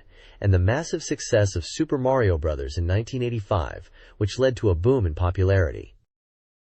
This page is dedicated to Rockman and Forte, an action game for the Super Famicom, scheduled for release on April 24th. The story is introduced as taking place in 20X, where communication is disrupted by a mysterious cloud, leading to rampaging robots. King is plotting to take over the world with his robot army, and Dr. Wily is temporarily cooperating with him. Rockman and Forte must team up to stop King's ambition. The page highlights the main characters: Rockman, described as a kind-hearted household robot fighting for peace, and Forte, who aims to be the strongest by defeating Rockman, but currently partners with him to defeat King. 8 boss characters are also introduced: Dynamo Man, a power plant guide robot now generating dangerous electricity; Coldman, a refrigeration robot freezing anything instantly; Grandman, an excavation robot that digs endlessly; Piratesman, a ruthless cargo ship pirate robot; Burnerman, an environmental destruction robot that burns nature; Magic Man, a circus member using card tricks; Tengu Man, a weather control robot creating storms; and Astro Man, a museum data restoration robot that is combative and elusive. The page urges players to stop King's ambition. This page showcases a selection of Game Boy games. First up is Monster Race, an RPG where you collect and mix monsters to create new and unique creatures, focusing on monster collection and breeding. Next, there's Real Bout Fatal Fury Special, an action game promising a serious fighting experience on the Game Boy, faithfully recreating the arcade version with easy controls and powerful special moves. Then, Puzzle Bobble GB brings the popular puzzle game to the handheld, featuring simple rules of matching bubbles and 3 different game modes to enjoy. Lastly, Itsudamo 9. Nyan to Wonderful is a pet simulation game where you raise dogs and cats, breed them, and engage in minigames, even allowing communication with friends to enhance the patracing experience. This page is all about the 1080 degrees snowboarding competition results featured in the magazine. It highlights the winners in 3 categories: time attack mode on Crystal Lake, trick attack mode in the halfpipe, and the overall contest mode. Sakai Naoto is the grand champion, dominating all 3 categories. The page lists the top 10 players in each mode, including their names, scores, or times, and the characters and boards they used. The text mentions the Penguin board and Metal board were popular choices in time attack, while Ricky Winterborn and Beeline 149 were preferred in trick attack. It notes that the winner, Sakai Naoto from Kanagawa Prefecture, is the king of border, having conquered all 3 disciplines.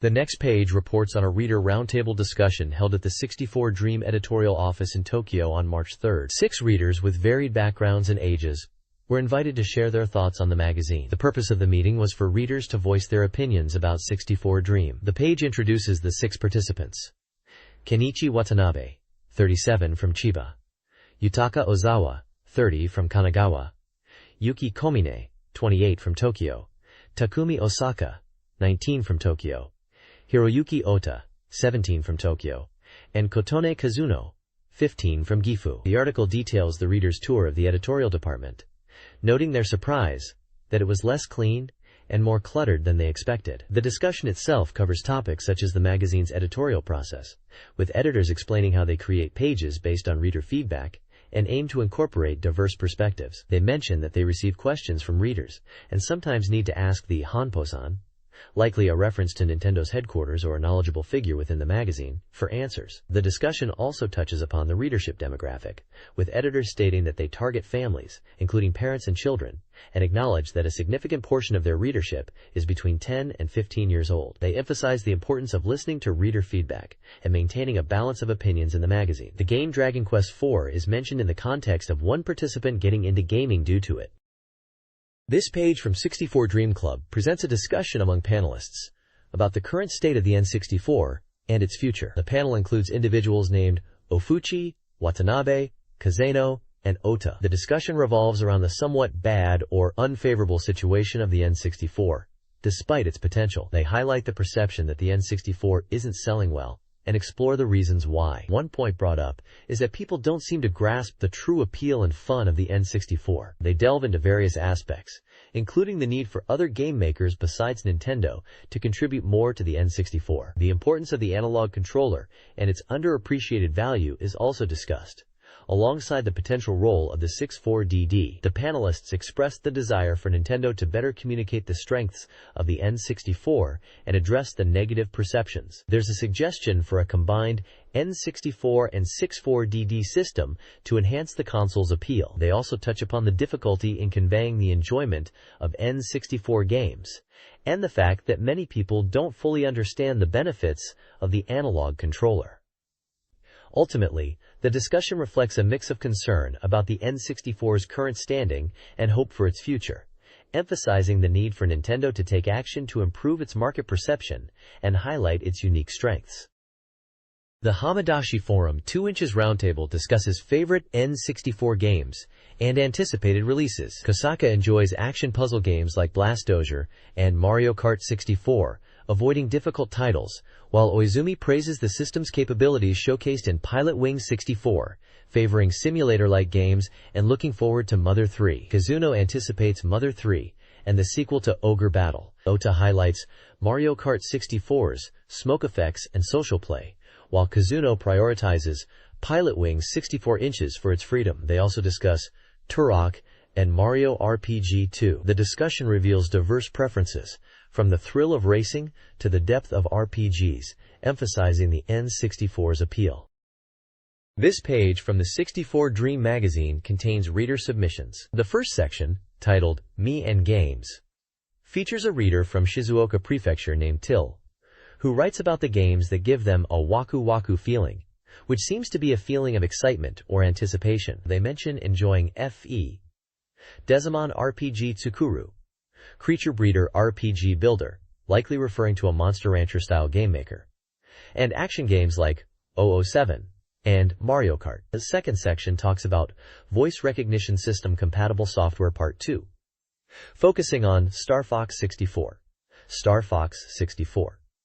It discusses how fun it is to use voice commands in the game, especially when playing multiplayer. Players can use voice commands to communicate with teammates and even trash talk opponents, adding a new layer of enjoyment to the game. The final section is titled Disappointing Game Show. A reader from Saitama Prefecture, named Reiki Suzuki, writes about their experience at the Tokyo Game Show 98 Spring. They felt it was disappointing compared to Nintendo Space World. Key points of disappointment were the lack of Nintendo's presence, the absence of expected titles like Zelda and FZEROX being showcased, and the underwhelming display of Bomberman Hero. They felt Bomberman Hero, despite being a highly anticipated game, was only shown in a kid's corner, which didn't give it the attention it deserved. They expected to see these games highlighted in the main areas of the show. This page features several sections related to user feedback and discussions about the N64 console. The first section continues a discussion about the used game issue, highlighting the perspective of game makers and the impact on the industry. The next section, Users' Thoughts, focuses on the importance of clear and concrete release date announcements for upcoming games to reassure users, rather than abstract promises. It references feedback from the May issue and emphasizes the desire for firm release dates, even if there are slight delays. The From Readers section contains various short comments from readers. Some notable points include a reader's experience lining up early to buy Pocket Pikachu and successfully purchasing it, a reader expressing happiness at receiving bonus items when pre-ordering Power Pro 5 at Lawson, a reader enjoying playing Famicom Detective Club Part 2 and using the memory cartridge seal included as a bonus, a reader mentioning playing Hyper Olympic in Nagano 64 with their child, a reader asking about recommended games, including Wayne Gretzky's 3D hockey and 1080 degrees snowboarding, and another reader expressing enjoyment of playing 1080 snowboarding so much that their left thumb hurts, a reader wondering if they are the only N64 user in their age group, over 35. Finally, there's a call for submissions to the N64 forum, encouraging readers to share their passionate thoughts on the N64, expectations for the 64DD, and games like Zelda, inviting contributions in any format. This page of 64Dream magazine showcases 3 game reviews. First up is Wonder Project J2, Josette of the Elf Forest. The reviewer describes it as a game where you raise a girl, much like Princess Maker, but with a robot twist and a focus on human connection. You play as Josette, an android girl created by Dr. Geppetto, and the story revolves around her growth and relationships as she moves from Coloro Island to Blueland Island. The review emphasizes the human drama and emotional depth, noting it will resonate with players. It's priced at 1,500 yen, and the screenshot shows Josette looking contemplative.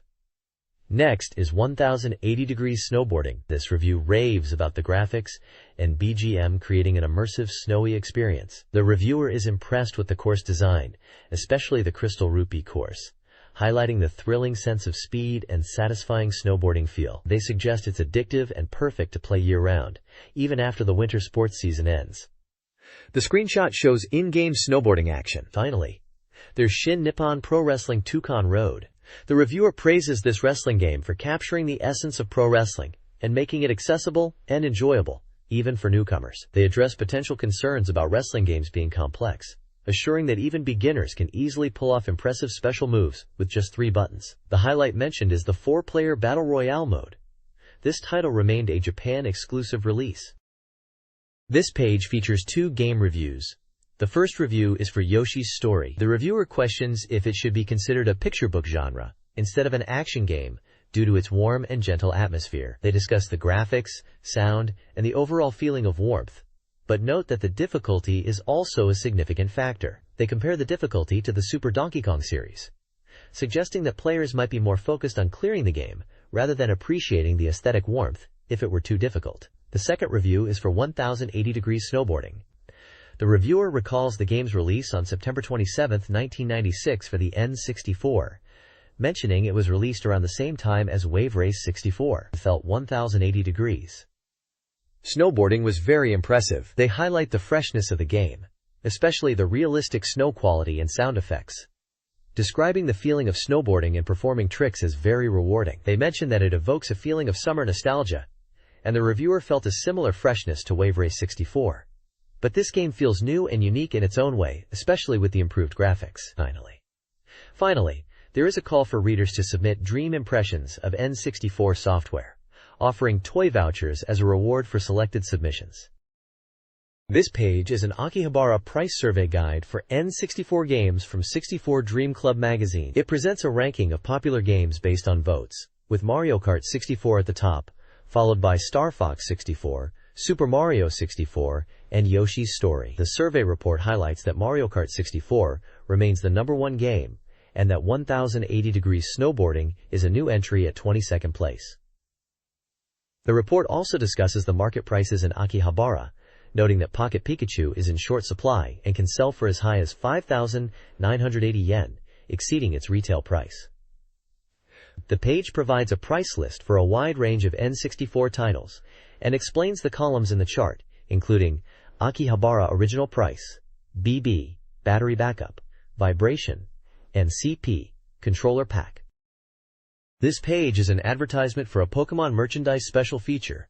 It promotes a big present of Pokemon goods. The page is filled with images of various Pokemon merchandise displayed in film strip borders. A large Pikachu head dominates the center. The text highlights a Pokemon boom and invites readers to enjoy Pokemon merchandise, including games and anime-related items. This page announces 98 Pokemon Game Newsflash, highlighting the continued Pokemon boom from 1998. It discusses the Pokemon anime restarting and new game software being released. The article explores the Pokemon media mix phenomenon, where Pokemon expands across various media such as anime, games, merchandise, and music.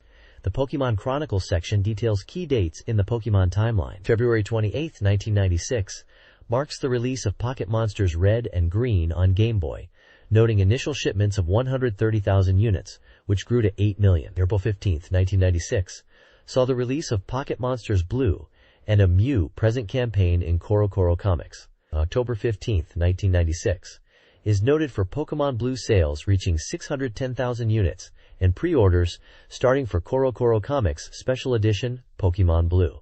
It also mentions Bandai starting Pokemon Club merchandise sales in May, and Tomy beginning Pokemon Batoman merchandise sales in July. Finally, it teases the upcoming summer release of Pocket Monster Yellow, tentative title, which will tie into the movie, with Pikachu as a key character. This page is all about the massive Pokemon media franchise hitting its stride. It highlights Pokemon as a media mix juggernaut, showing how it's expanding across games, merchandise, and anime. The page celebrates the incredible sales of the Pokemon Game Boy games, boasting over 8 million copies sold domestically, emphasizing the fun of collecting all 151 Pokemon and trading with friends. A screenshot from Pokemon Blue is shown. Moving to merchandise, it declares the Pokemon goods market is booming, reaching a staggering 400 billion yen, indicating that Pokemon merchandise is everywhere, from toys to everyday items. The anime section talks about the TV show restarting in April after a broadcast issue in December. It also announces an upcoming movie version for the summer, promising exciting Pokemon battles that haven't been seen on TV before. A movie scene screenshot is displayed featuring Mewtwo and various Pokemon characters. Finally, the page includes a timeline showing key events, including the start of the Pokemon TV anime, the announcement of the first movie Pokemon the Movie, Mewtwo Strikes Back, and the announcement of 3 Pokemon titles coming to the Nintendo 64. It also mentions the release of Pocket Pikachu and the TV anime re-airing. This page is about the huge success of the Game Boy Pokemon games, Pocket Monsters Red and Pocket Monsters Green in Japan, released on February 28, 1996, for 3,900 yen. It explains that the games became a massive hit by changing monster appearance rates and releasing 2 versions of the same software. The core concept of collecting and training monsters, battling, and trading with friends led to its extraordinary popularity and continued sales. The page then highlights the Pocket Monsters Blue Special Limited Edition, released on October 15, 1996, for 3,000 yen, emphasizing its rarity and appealing to collectors and those who couldn't initially get the standard versions. It mentions that the colors are more distinct when played on a Super Game Boy. Finally, it previews the upcoming Pocket Monsters Yellow version, featuring Pikachu, set to be released this summer. This version is designed for younger children and allows players to journey with Pikachu, aiming to appeal to a broader audience and offering unique gameplay, and mentions compatibility with the Pocket Printer for printing in-game content. The initial shipment of Pokemon games was around 130,000 units, and now over 8 million copies have been sold, showcasing its phenomenal success. The next page reveals exciting details about upcoming Pokemon games. First, it covers the highly anticipated Pokemon Gold and Silver for the Game Boy, mentioning the new feature of a built-in clock, which means certain Pokemon will only be available at certain times of day. It shows screenshots of the game and introduces new Pokemon like Slowking and Ampharos. Next, it previews Pokemon Stadium for the Nintendo 64, highlighting that you can use your Game Boy Pokemon data to battle in 3D. The page emphasizes the improved graphics and action. Finally, it introduces Pokemon Snap for the 64DD, a game where you become a photographer and explore to take pictures of wild Pokemon, noting that it will allow for large data storage. The last game is Hey You Pikachu, Pikachu Genki Daichu, for the Nintendo 64, which uses a microphone system to communicate with Pikachu, describing it as a communication game that lets you play with Pikachu using voice recognition technology. The next page features an interview with Mr. Muneaki Ozawa from Umbrella about the development of Pikachu Genki Daibochu, which later became known internationally as Hey You Pikachu. The interview delves into the game's voice recognition system, explaining how players can use a microphone to talk to Pikachu. It mentions that the initial idea was to create a game where players could communicate with on-screen characters, and Pikachu was chosen as the perfect fit. Mr. Ozawa discusses how the voice recognition technology works and the types of words Pikachu will respond to, such as Baba. He also clarifies that the game is not about training Pikachu, but about enjoying activities together. The aim is to release the game within the year, and they are currently working on adding more events to increase the game's volume. The page includes a Pokemon data section detailing Mr. Ozawa's preferred Pokemon, which are grass type, and his dislike for the bug type, specifically Torransel, likely referring to the Pokemon Kakuna/Metapod. An image shows Pikachu standing next to a microphone, and another image displays the N64 console and controller, along with the microphone accessory that was to be used with the game. The article emphasizes that the microphone system is still under development, and details might change before release. The release is planned for this year, aiming for a fall release period.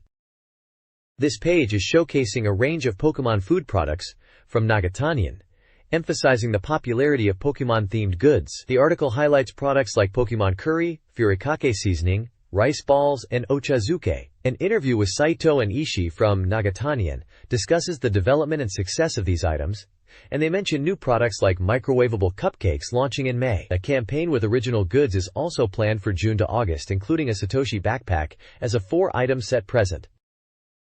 This page is an interview with Shigemi Sugaya from TOMY, discussing their popular Pokemon merchandise. TOMY boasts the #1 spot for Pokemon goods items.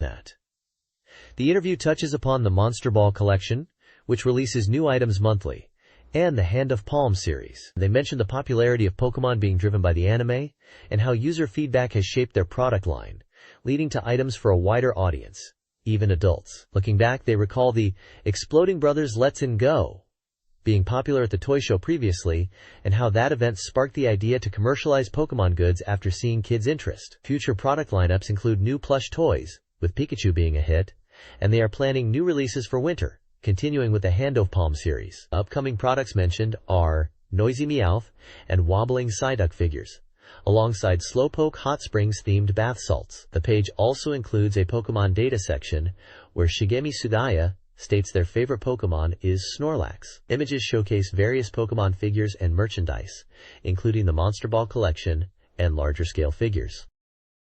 This page is all about Bandai's affordable Pokemon candy toys called Pokemon Kids, which come with Ramoon candy. It features an interview with Yumi Miyamoto and Mika Hosogi from Bandai's Candy Division, who explain the history and concept behind the Pokemon merchandise. Bandai started releasing Pokemon goods around May 1996, with the Pokemon Club being the first line. The idea for Pokemon Kids was to create collectible figures of all 151 Pokemon. They wanted to make them highly collectible and appealing to kids, with about 10 types initially, and now over 100, even more than 151 different types available. Initially, Pikachu was the main focus. Then they expanded to include other popular Pokemon. The interviewees mentioned the challenges of creating detailed figures with various colors. Looking to the future, Bandai plans to release new products, including larger-scale figures and 5-figure sets, and a Kids Master Grey edition. The page also has Pokemon data sections, listing the interviewees' favorite Pokemon and related information. There are images showcasing various Pokemon figures, including a Pokemon Friends special set, which is being given away as a prize.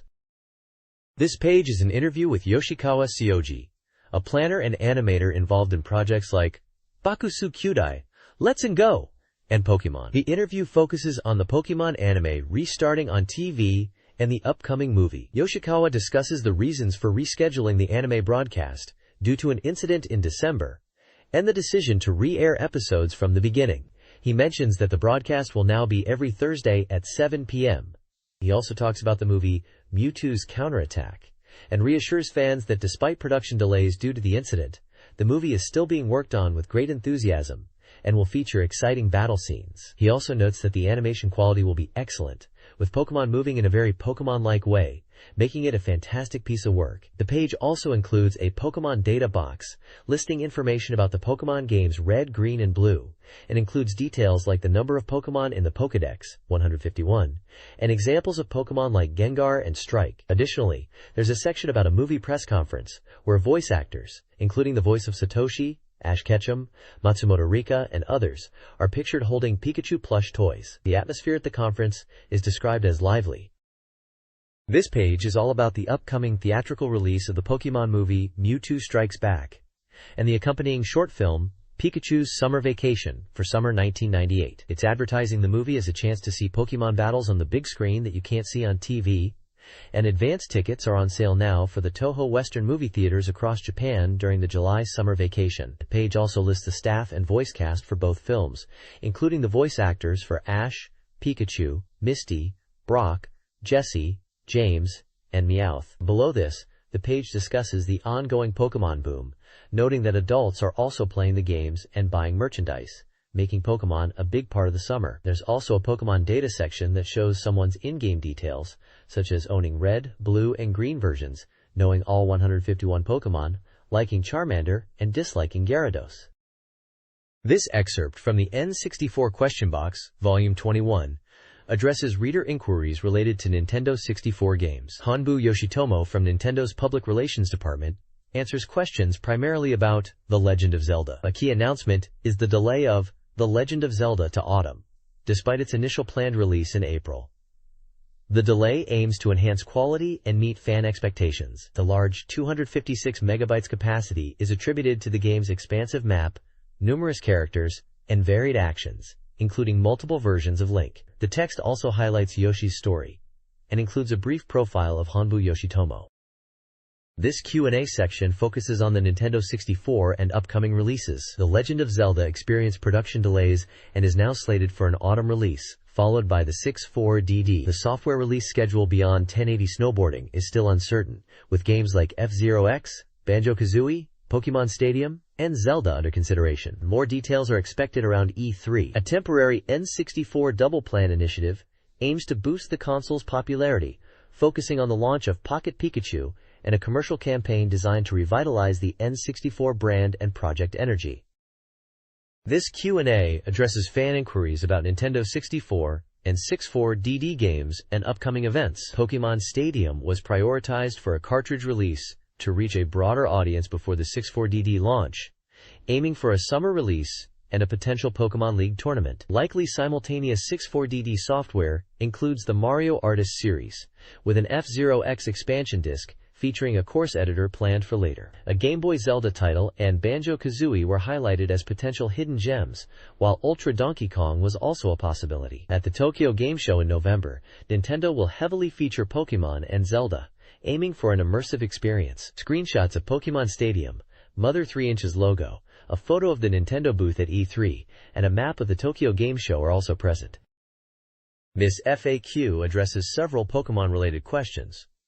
Pokemon Stadium does not support the Rumble Pack due to hardware limitations. Pokemon Yellow, Pikachu version, is similar to Red, Green, and Blue, but designed for newcomers and based on the anime, offering new features and pocket printer compatibility.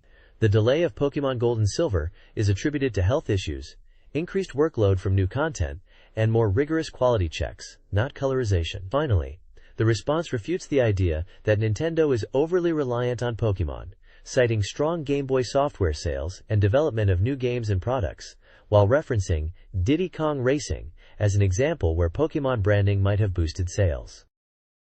This page is a Q&A section from a magazine covering various Nintendo 64-related topics. Firstly, it discusses the strong sales of the Pocket Pikachu, noting it's been very popular and often sold out despite large shipments. Next, it talks about the Mario Artist series, confirming that around 4 titles are in development, including Talent Maker and Polygon Maker. There's also a hint of a sound-based game, possibly called Sound Maker, though the final title is undecided.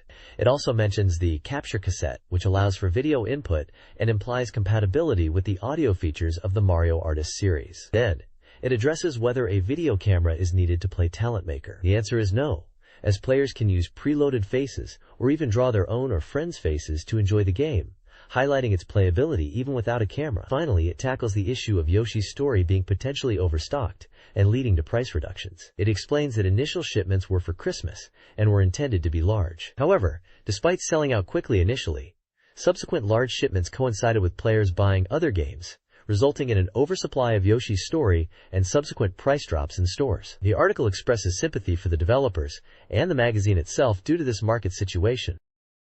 This page features a question and answer section about N64 games. One section discusses the game 1080 Snowboarding, 1080-degree snowboarding, and clarifies that EAD in the title refers to Nintendo's Entertainment Analysis and Development Department, the team behind N64 software. It mentions the game took about a year to develop and originated from a programmer's experiment with tentacle-like movements that Shigeru Miyamoto suggested turning into a snowboarding game. There's also a question about Nintendo's best-selling software, which is answered as Mario, highlighting that Super Mario Bros. On Famicom sold over 10 million globally and was bundled with the console in America and Europe. In Japan, Pokémon on Game Boy is noted as the top seller. Finally, there is a question regarding Rumble Pack support for Mario Kart 64. The answer clarifies that there are no plans for this, although Wave Race 64 will support the Rumble Pack. The high ownership rate of Mario Kart 64 is also mentioned, stating that 85.1% of owners have the game already. Screenshots include gameplay of 1080-degree snowboarding, showing the deadly fall scoring, and the box art for Mario Kart 64. There is also an image of Mario. Nintendo addressed fan questions about upcoming products. The Color Game Boy, still shrouded in secrecy, is hinted to be pocket-sized, boast improved battery life, and play existing Game Boy games in color, potentially with a TV tuner. The Pocket camera has shipped 700,000 units, with clear purple being the most popular color. Nintendo is also exploring reviving older Nintendo Power games through various methods like cartridges or downloads, involving figures like Masayuki Uemura and Masanobu Endo. Finally, price drops for new Nintendo Power games are planned after a period, starting from 3,000 yen. Feedback on the Nintendo Power kiosks in Lawson convenience stores also focused on clarity of game titles and telephone numbers. This N64 question box answers 3 reader inquiries. The first addresses pocket cameras with artificial retina chips developed by Mitsubishi Electric. These chips, similar to human retinas, allowed for automatic light adjustment and were enabling affordable pocket cameras, even in color, although monochrome options were considered cost-effective. A second question confirms that the hosts of the TV program 64 Mario Stadium, Watanabe Atsuto and Kato Noriko, received N64 consoles as gifts and enjoyed games like Super Mario 64 and Mario Kart 64. Finally, the Q&A explores the staff's mixed feelings about game release delays, acknowledging that delays are sometimes inevitable and that official announcements provide clarity. 2 news articles highlight developments in the N64 and gaming industries. The first confirms the Legend of Zelda game's autumn release, despite earlier hopes for a spring/summer launch. Nintendo assures fans of high quality and Miyamoto's vision, with over 600,000 units expected to ship. The second article announces Bandai's entry into the handheld market on April 7th, with a console priced around 4,000 yen. Featuring full-color graphics. Games featuring characters like Tamagotchi and Ultraman are expected. This move signals a competitive handheld market, with Sony, PlayStation Technology, and Sega also planning releases. Dream magazine's latest issue highlights several topics. It begins with the golden cartridge versions of The Legend of Zelda on both NES and Famicom. ASC2 announced the Hypersteering 64 racing wheel controller for N64. Priced at 6,500 yen, and released on April 28. Final Fantasy V-2 and Yoshi's Story for N64 won CESA Grand Awards. A TBS TV show, Tokoro-san's 20th Century Unboxing New Book, will feature Gunpei Yokoi's legacy. The magazine also previews new trading cards featuring popular voice actor idols, set to release in June. Finally, a PCCDROM magazine entirely dedicated to Nintendo, priced at 3,500 yen, is slated for release on April 30th. The Tokyo Game Show 98 Spring, held March 20 to 22, drew over 147,000 attendees. Despite the large crowds, N64 fans were left wanting due to a lack of major software announcements from Nintendo, who seemed to downplay the console. A well-received creators conference featured game developers discussing industry challenges. Notable speakers included representatives from Power Pros 5, Spyro the Dragon, and Konami. An amusing error in the official guidebook listed a Capcom developers company as Square. Taito showcased its upcoming N64 racing game, Super Speed Race 64 inches, Lamborghini Diablo Challenge outside Japan, featuring a real Lamborghini Diablo for promotional photos. Lastly, Bandai revealed the Handy Watcher, a Game Boy fish finder peripheral utilizing sonar technology, set for a July release. This page is about the Compile booth at the Tokyo Game Show and other related events. Compile, known for the Puyo Puyo series, had a booth that was very crowded and successful. They held a big Puyo Puyo tournament. It was mentioned that Puyo Puyo 4 had been shown at the CESA New Year party and that Compile was working on new software for the N64. There were also costume contests at the show, with categories for Best Costume Award and Character Costume Award. In news related to Compile, It's reported that they filed for conciliation on March 18 due to financial difficulties. However, they intend to continue with the Puyo Puyo brand and their game software business, focusing on Puyo Puyo Manzai Bon and future game software development to rebuild the company. Separately, Compile participated in a technical strategy briefing and intellectual property symposium. This event covered topics such as N64 graphics and the challenges of short development times. Speakers and panelists discussed things like the used software eradication campaign and the general problem of used games in the market. Finally, there's a section about the console booth counts at the Tokyo Game Show. PlayStation had the largest presence with 64.6%, followed by Sega Saturn at 19.1%. Nintendo 64 had a smaller presence at 5.3%, but it was noted that this was still an increase in booth count compared to previous events. Other platforms included Game Boy, Neo Geo, and PC. The next page focuses on the upcoming release of Get Bass Fishing 64, or Legend of the River King 64 as it was known internationally. It highlights a Shine Get Bass Fishing Championship event, inviting players to participate. There are also details for two contests. One is an illustration contest for Get Bass Fishing 64, where the grand prize is a special t-shirt, and the other is a Rock Chondrium Dream contest looking for fishing photos and sounds, with luxury goods as prizes.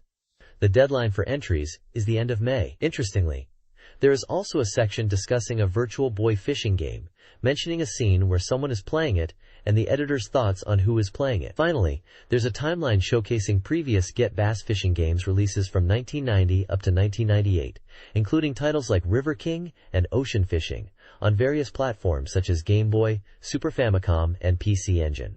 This timeline gives context to the history of the series leading up to the N64 release. This page features several sections. First, there's a Homepage of the Month feature, showcasing a charming Pikachu-themed website created by a mother and daughter. Next, under Mario Club Recommended Software, Marita Shogi 64 is introduced as this month's featured game. It's described as a shogi title with communication capabilities, allowing for online matches and featuring adjustable AI difficulty. The page also highlights FIFA Road to World Cup 98, a soccer game approved by FIFA. It's mentioned that it includes 172 countries and 185 professional soccer teams, with real player names for the Japanese national team. The game promises a realistic and immersive experience with dynamic camera angles and game levels. There's a Star Fox comic panel with dialogue and speech bubbles, featuring Fox McCloud and other characters. A tea break section presents a Pokemon puzzle for readers to enjoy, a crossword puzzle where you fill in Pokemon names. Instructions for solving the puzzle are provided, stating that you should fill in Pokemon names in the blank spaces and that the same Pokemon name will not appear more than once. Finally, there is a puzzle recruitment notice, inviting readers to submit puzzle creations.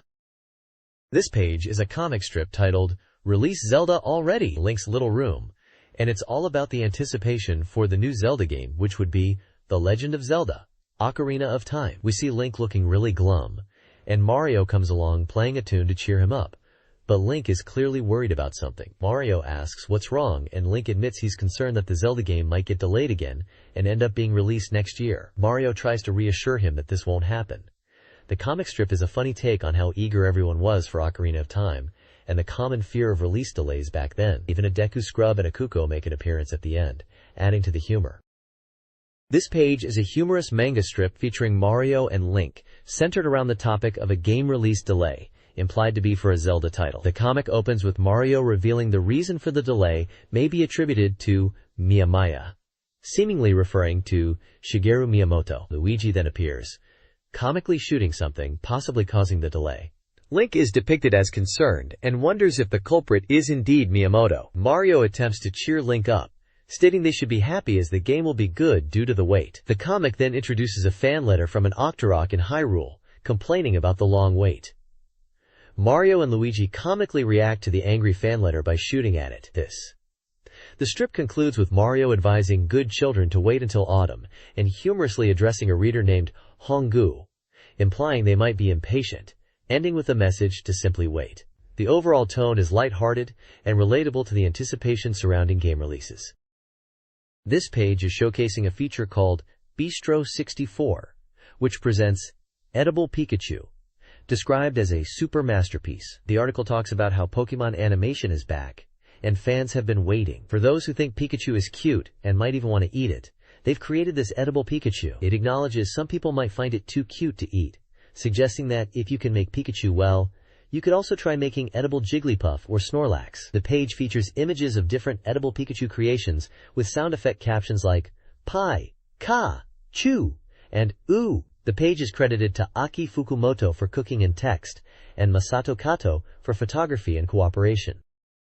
This page presents a recipe for making a Pikachu sweet treat. It begins by showing the ingredients needed, which include sponge cake, raisins, walnuts, chocolate, marzipan, cocoa powder, food coloring, and strong flour. The recipe then guides you through 8 steps. First, crumbling the sponge and mixing it with ingredients. Next, melted chocolate is poured over the sponge mixture. This mixture is then shaped into a ball. Marzipan is prepared and colored yellow. The yellow marzipan is rolled out and used to cover the chocolate sponge ball, forming the Pikachu shape. Finally, details like the face and cheeks are added using marzipan and cocoa powder to complete the Pikachu treat. The page ends with a call for readers to submit their own recipe ideas and photos of cooked dishes to the 64Dream magazine editorial department. It also advertises Pokemon rice porridge as a fun food product, showing a packet and a bowl of rice porridge with Pikachu-shaped Kamaboko fish cakes.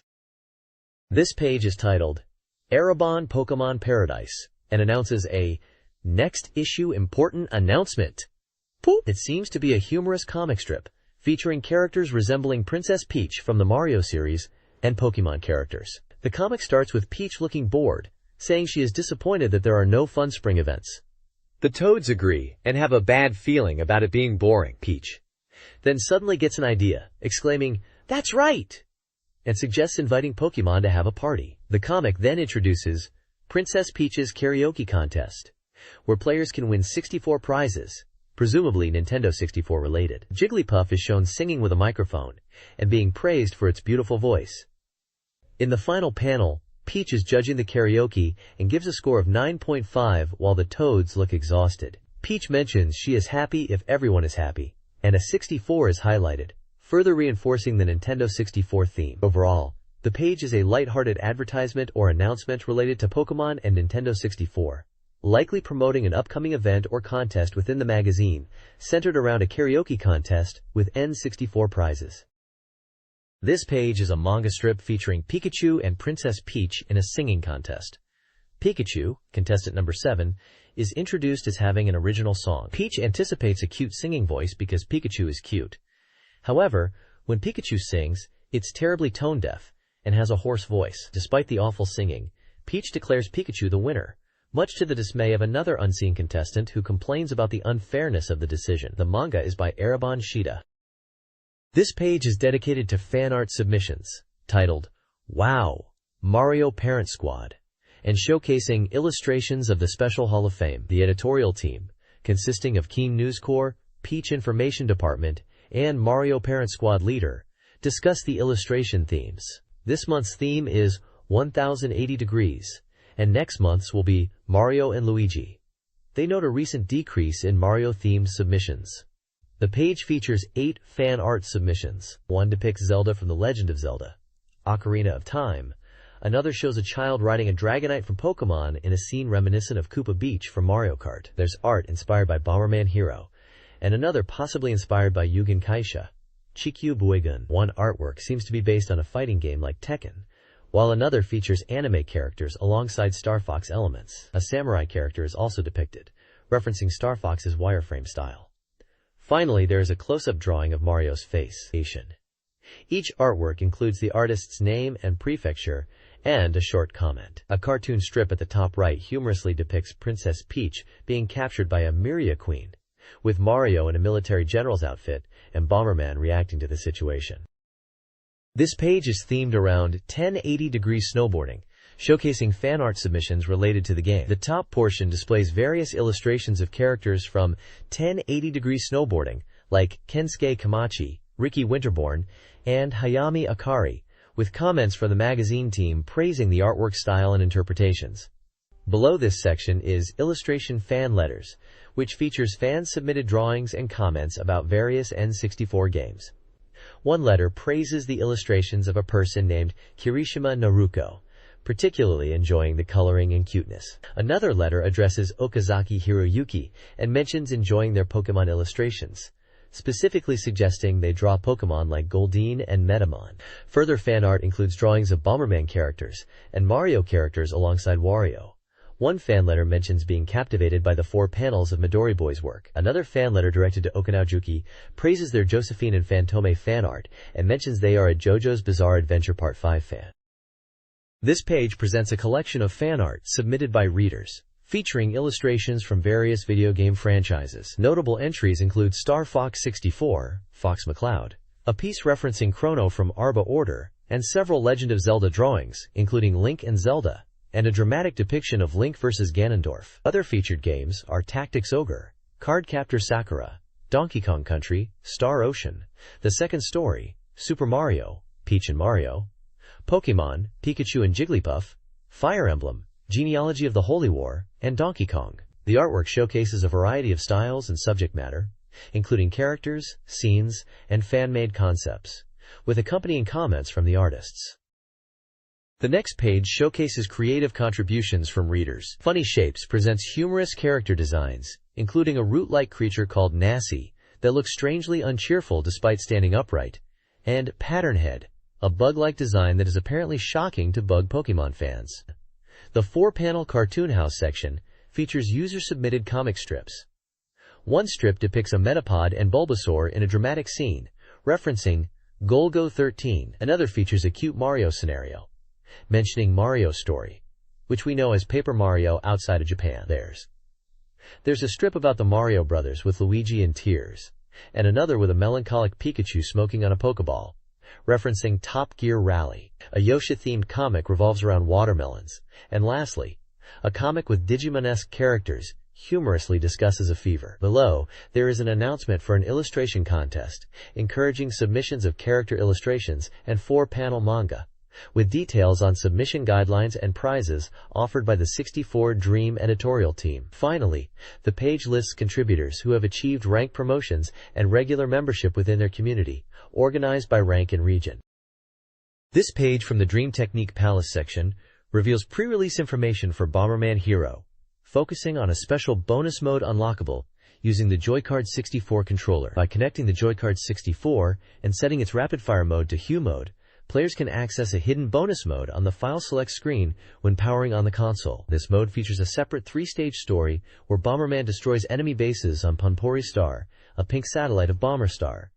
The page also covers GASP Fighters NEXtreme, detailing how to unlock boss characters and hidden stages. Clearing 1P battle on normal difficulty or higher unlocks 2 new stages, Goriki Stage and Miniature Stage, and makes the mid-boss Goriki playable. Defeating 1P battle with Goriki then unlocks Reiji as a playable character and adds the Reiji stage. Furthermore, in the miniature stage, destroying a certain number of miniature buildings triggers a sound, and by pressing Start while selecting a stage on the Stage Select screen afterwards, players can access a completely empty stage. This page highlights strategies and new features for puzzle and sports games on the N64. For puzzle games, it reveals how to use boss characters like the Merchant and Madam by inputting specific button commands such as up, up, down, down, left, right, B, A. It also introduces a new Super Chain mode emphasizing combo chains, suggesting this mode adds a deeper level of strategic play. The page also features sections on sports games, including GQ World Soccer 3 and GQ Powerful Pro Baseball 5. For GQ World Soccer 3, it details player creation options, showing tables with player positions like FW and DF, name examples, face types, and total ability values. In GQ Powerful Pro Baseball 5, it explains how to view player data using controller inputs like up, up, down, down, left, right, and start, triggered with the C button unit. Finally, it describes how to enable 2-player versus mode in puzzle games by using 2 controllers and pressing the A button simultaneously on both controllers when selecting a course.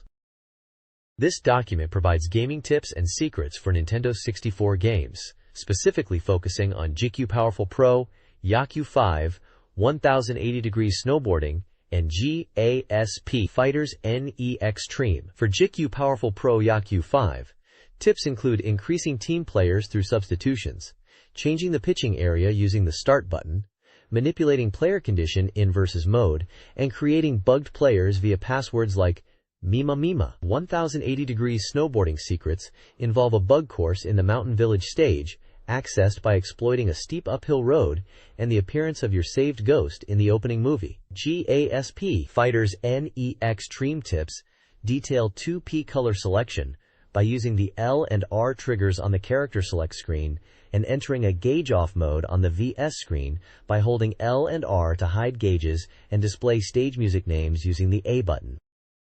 This page features tips and tricks for a couple of N64 games. For Sonic Wings Assault, there's a stage select code using button inputs, plus info on how to change the plane colors by pressing the R trigger in the machine select screen. It also mentions unlocking hidden playable characters X29, AATD, and F15J Eagle by completing the main game in normal mode. For 1080 degrees snowboarding, there is a trick to go through the giant monitor in the Crystal Lake level, and a method to make the Ghost Rider invisible by using Controller 2. Finally, there's an apology and correction about incorrect information regarding the Panda Head in a previous issue.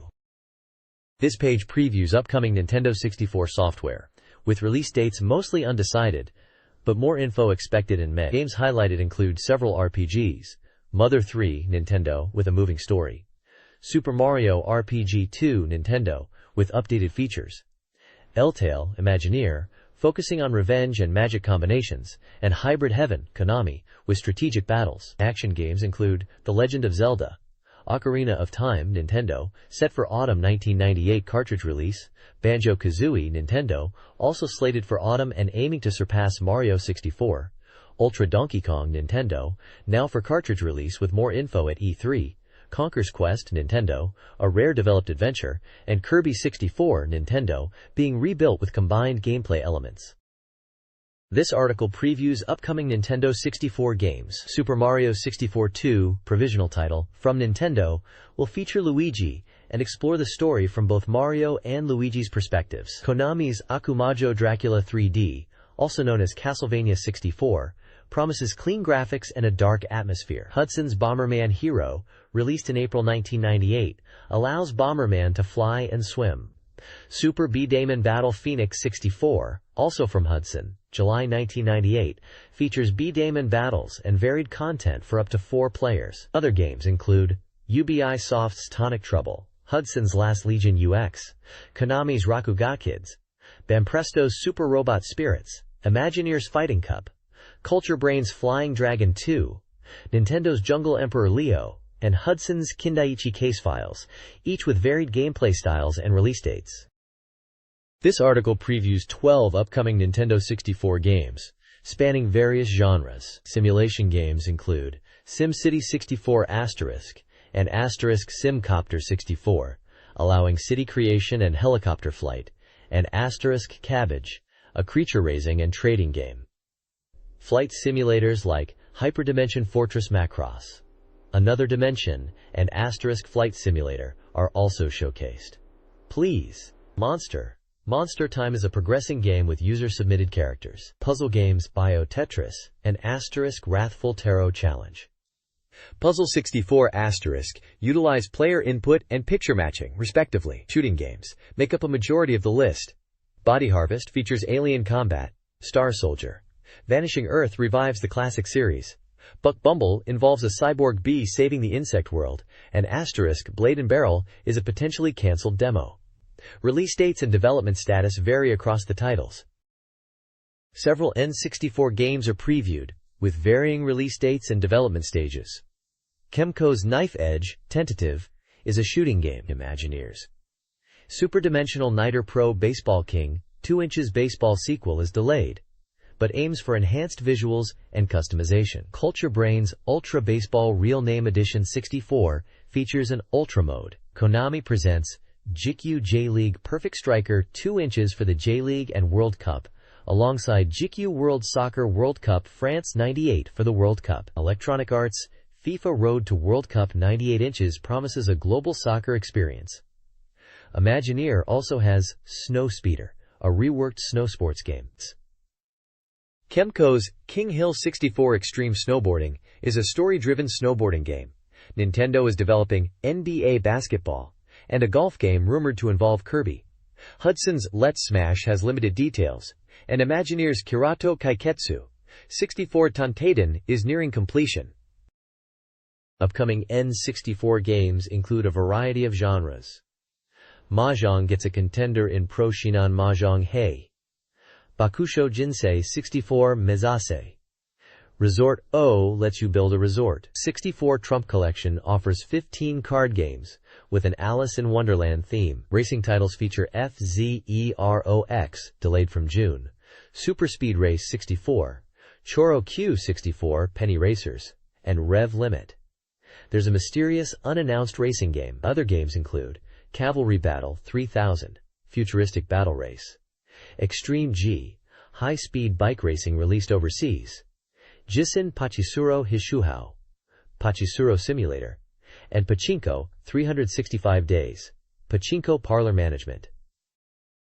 This page previews upcoming N64 titles, including several under the Mario Artist banner for the 64DD, Picture Maker, drawing and 3D image creation, Polygon Maker, 3D model creation, and Talent Maker, character creation from video images.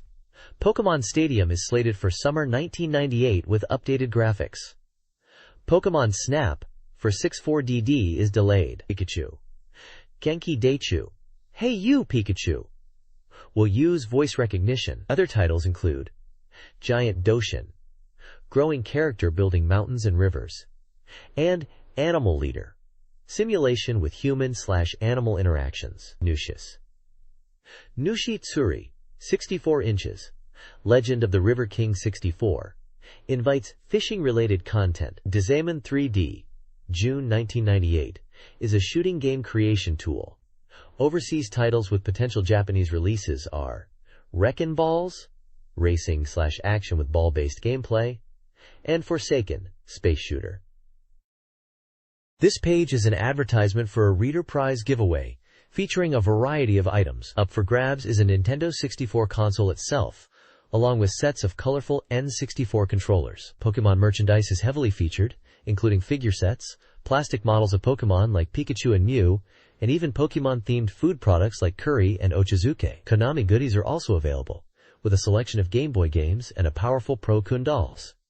Several N64 games are being given away, such as the international release Sonic Wings Assault, and Japanly titles Space Dynamites, Air Border 64, and Marita Shogi 64. Rounding out the prizes are a keychain game called Derby Ball, Pokemon-themed carry cases and pouches for Game Boys, and the soundtrack CD for the game Extreme G. To enter, readers needed to apply by May 20, 1998, and winners would be announced in the August issue of 64Dream magazine. The next page is a reader survey from the magazine, gauging reader opinions on the current issue and future content. Readers are asked about the cover, overall impression, favorite and least favorite articles from a provided list. They are also asked about games they wish to see sequels for, how many game software they own, and their reasons for buying a Nintendo 64. Table 1 lists articles reviewed in this issue, featuring games like The Legend of Zelda, Ocarina of Time, F-Zero X, Banjo-Kazooie, Pokemon Stadium, Extreme G, and Star Soldier, Vanishing Earth. Table 2 showcases a large list of upcoming N64 titles. Exciting games on the horizon include Castlevania 64, Donkey Kong 64, Kirby 64, The Crystal Shards, Conker's Bad Fur Day, listed as Conker's Quest, SimCity 64, Mario Golf, Hey You Pikachu, Bomberman Hero, and the highly anticipated Earthbound 64, Mother 3. The list also mentions several Japan-exclusive titles and sequels to games already released, showing a diverse range of N64 games coming soon. There's a section titled Anne and Kate's Viewpoint, discussing Pokemon and related media. Finally, the page announces a prize giveaway for readers. This page is a contents or preview page for the 64Dream magazine, announcing the release of the next issue on May 21st. The Dream Game Index section lists a variety of N64 games with scores or page numbers including Extreme G, F-Zero X, International Superstar Soccer 98, Star Soldier, Vanishing Earth, The Legend of Zelda, Ocarina of Time, Penny Racers, 1080 Degrees Snowboarding, Tonic Trouble, Buck Bumble, Banjo-Kazooie, FIFA, Road to World Cup '98, and Pokemon Stadium. Some Japanese titles like Itsudemo, Nyan to Wonderful, and Pachinko 365 Days are also listed, alongside Super Famicom titles like Kirby's Dream Land 3 and Rockman and Forte. There's also a small manga panel featuring Mario and Pikachu hiking. The next issue preview teases a feature on the Ono Creator Group. This page showcases a range of game guidebooks from Game Fanbooks, covering titles for PlayStation and Sega Saturn consoles, along with a Konami parody comics series book. For PlayStation, there's a guidebook for the Dating Sim Private Tutor, the Convenience Store 2 Management Sim Guide, and a visual guide for Moonlight Syndrome. Sega Saturn titles featured include strategy RPG guides for Farland Saga, Bluebreaker, Tilk, and Farland Story, an action guide for Steep Slope Sliders, a fan book for Tactical Fighter, a strategy guide for Mobile Synchronology 1092, a baseball guide for Professional Baseball Greatest 997 Make Miracle, a special guide for Panichan, and a strategy guide for the horror adventure game Clock Tower, The First Fear. Finally, there is also an anthology comic for the dating sim Tokimeki Memorial, as part of the Konami parody comic series. This page is an advertisement for the Super Famicom game, Super Famicom Wars. It highlights it as a new release for May from Nintendo Power, emphasizing it's a war simulation game that is easy to play. The ad mentions new maps and units, 7 generals, and 4-player battles. It boasts appealing graphics and mentions a price of 3,000 yen for cartridge rewriting, available at Lawson stores. The screenshots showcase the strategic gameplay and cartoonish military units.